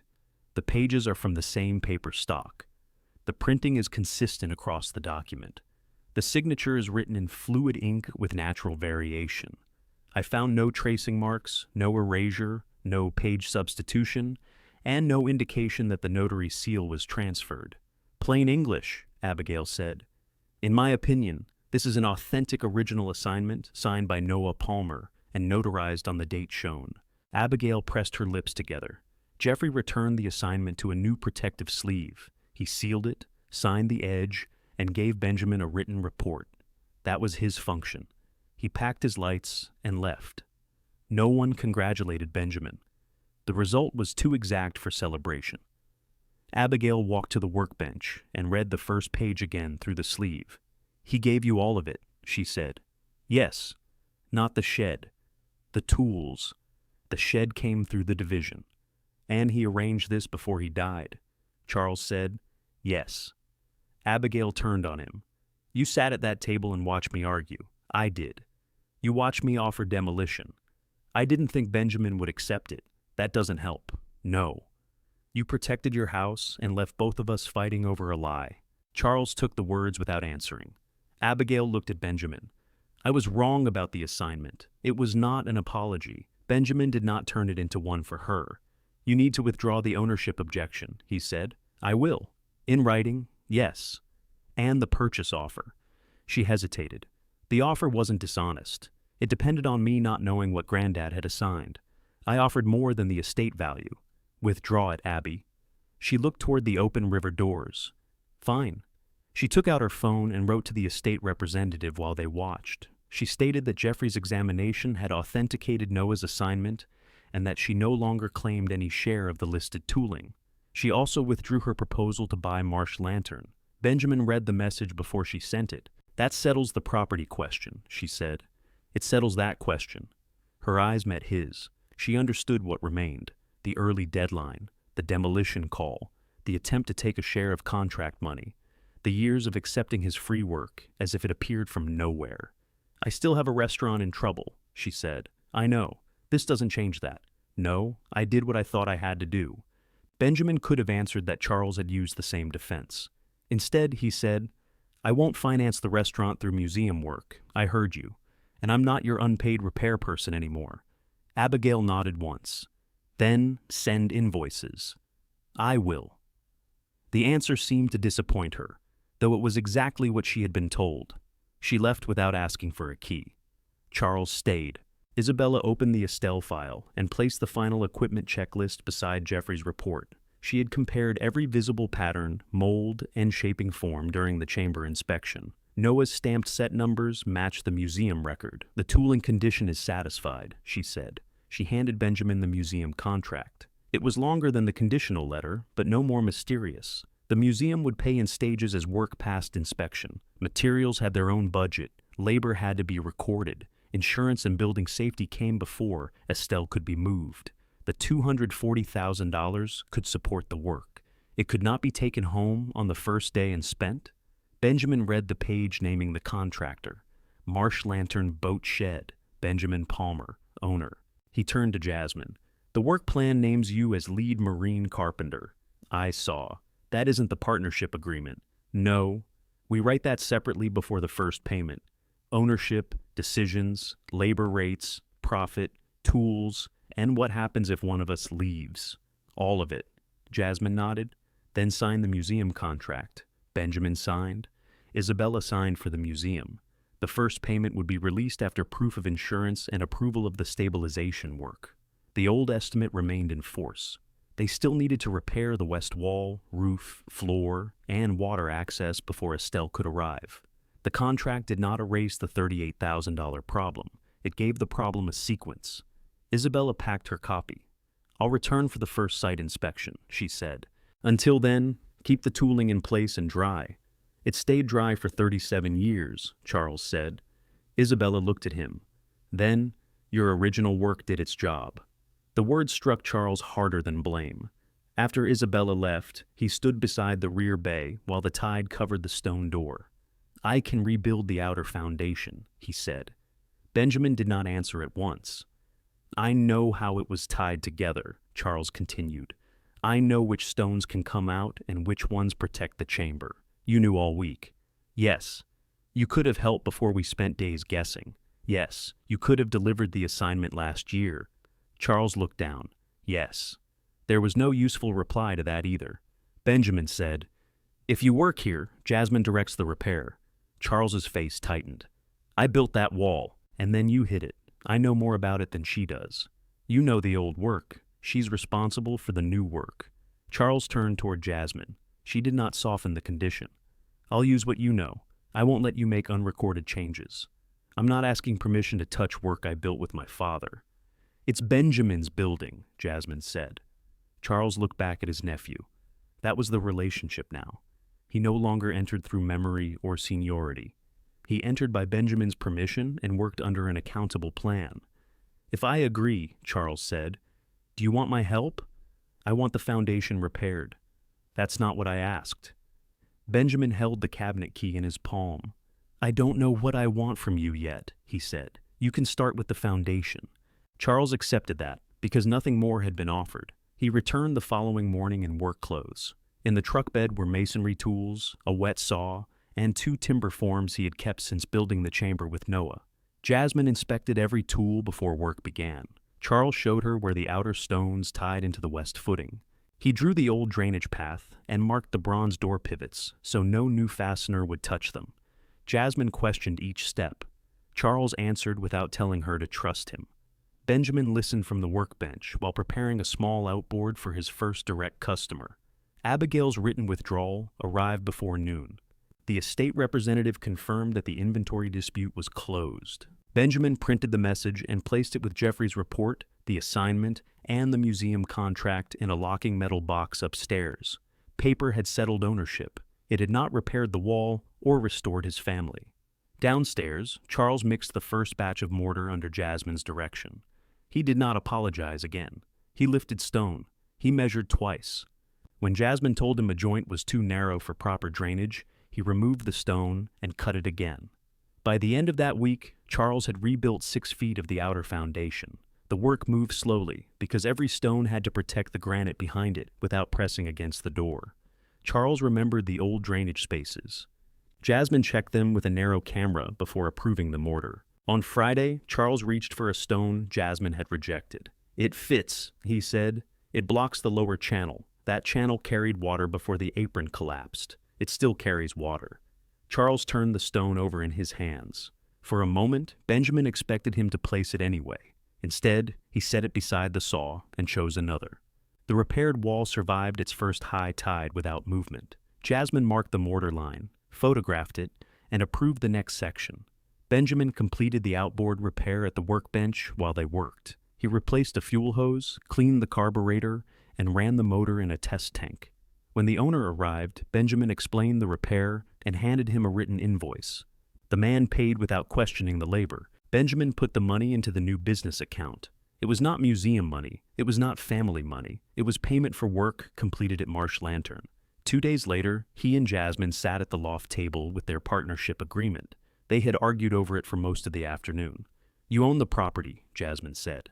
"I'm not asking for half your building. You're building the business. Then I own half the business. That's what this says. It also says you control building access. I live upstairs, and I need to know you can't lock me away from a customer's boat after an argument." Benjamin changed the sentence. Jasmine would have independent access to the work floor and business tools. The chamber, loft, and personal storage remained under Benjamin's control. Large expenses required both signatures. Each partner kept ownership of tools brought into the shop.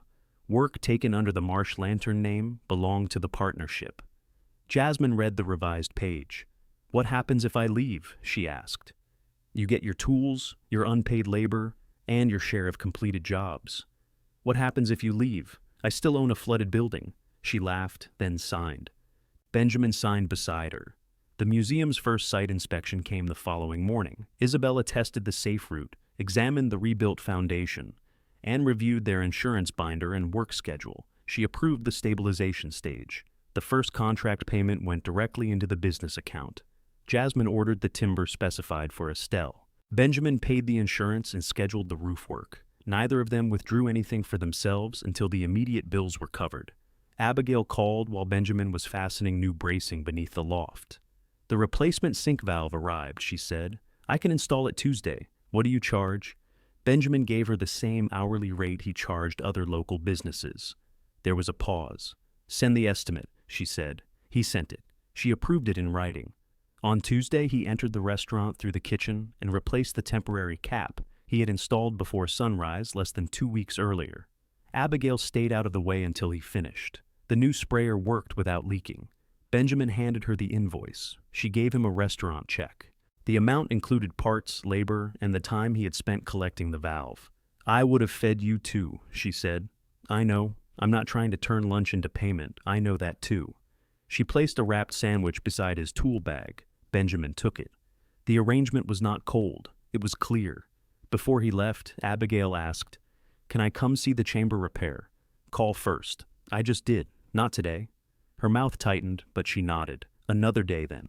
She did not ask for the door key. The next low tide came after the outer wall was finished. Benjamin opened the fitted granite door with Jasmine, Charles, and Isabella present. They removed the Estelle patterns one at a time, photographed each tag, and carried them to the raised work platform. Charles handled the wide frame curves carefully. "Noah cut these from old cedar boards," he said. Jasmine examined the edges. "Then we don't clamp across the grain." "I know. I'm saying it for the record." Charles adjusted his grip without arguing. When the final pattern came out, Benjamin checked the chamber racks. The remaining tooling stayed dry and undisturbed. He closed the oak panel, turned the granite door, and reset the bronze locking bar before the tide returned. They built a secure active rack along the east wall. Estelle's patterns returned to the same side of the shop where Noah had kept them, now above the floodline and beneath a repaired roof. The museum launch arrived on a clear morning. A workboat guided her through the old pilings. Jasmine stood at the river doors, giving hand signals, while Benjamin operated the restored chain hoist. Estelle settled onto the launch rails with less than an inch to spare on either side. Isabella climbed down beside the hull. "She's back where those curves were made," she said. Jasmine took the first port pattern from the rack. She and Benjamin held it against the damaged frames. The curve met Noah's old reference marks exactly. There was no guessing. Charles stood near the landward door. He had come to watch but did not enter the work area until Benjamin nodded. "Your foundation held," Benjamin said. "Ours did." Benjamin looked at him. Charles corrected himself. "The shops did."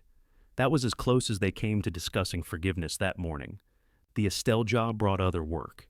A sailing club asked Jasmine to repair 2 wooden centerboards. A charter captain brought Benjamin an engine that stalled at idle. An older boat owner arrived with a split tiller and asked whether the museum contract made the shop too important for small repairs. "No," Benjamin said. "Leave it on the bench." They kept one part of each week open for jobs local owners could afford. Jasmine complained when Benjamin priced too low. Benjamin complained when she scheduled too tightly. They settled both questions at the loft table, with the agreement between them and the business account open on the laptop. The roof stopped leaking before autumn. Benjamin insulated the loft walls and repaired the iron stove. He installed a proper sink, a narrow counter, and shelves above the basin. Jasmine built a handrail for the stairs after watching him carry coffee down them, one-handed. Abigail visited on a Sunday afternoon after calling first. She brought a tray from the restaurant for the crew repairing Estelle's cabin. She placed it on the workbench and handed Benjamin a receipt marked "Paid by Abigail Palmer." "So, nobody owes anybody?" he asked. "Nobody owes for lunch?" She looked toward Estelle. Fresh frames followed the curves from Noah's patterns. Jasmine was fitting the next plank while Charles swept shavings into a pile. "Can I walk through?" Abigail asked. "Stay inside the green line." The line had been repainted twice. Abigail followed it. At the rear bay, she waited for Benjamin before approaching the granite wall. "I kept thinking there should have been a way for all of us to get what we needed," she said. "There wasn't enough money for that." "I know. You tried to make the shed cover the difference." "Yes." She did not explain it away. Benjamin showed her the repaired drainage joints and the bronze socket below the ordinary water line. She listened without asking what the tooling could be sold for. When she left, she took her empty tray and nothing else. Charles finished the final foundation section the following week. Jasmine inspected it during low tide and approved the work. "You don't need me for the rest," Charles told Benjamin. "Not on the foundation." Charles gathered his masonry tools. "If you want help with the river doors, I know how Noah hung the original rollers. Bring the measurements next Thursday." Charles looked relieved, but Benjamin added, "You work from Jasmine's plan. I heard you the first time." He came Thursday. Trust returned in scheduled pieces, never all at once. Benjamin folded the paper and stored it upstairs. The headline made the discovery sound sudden. He knew how many wetboards, unanswered questions, paid invoices, and difficult boundaries had come before the door. The photograph mattered more.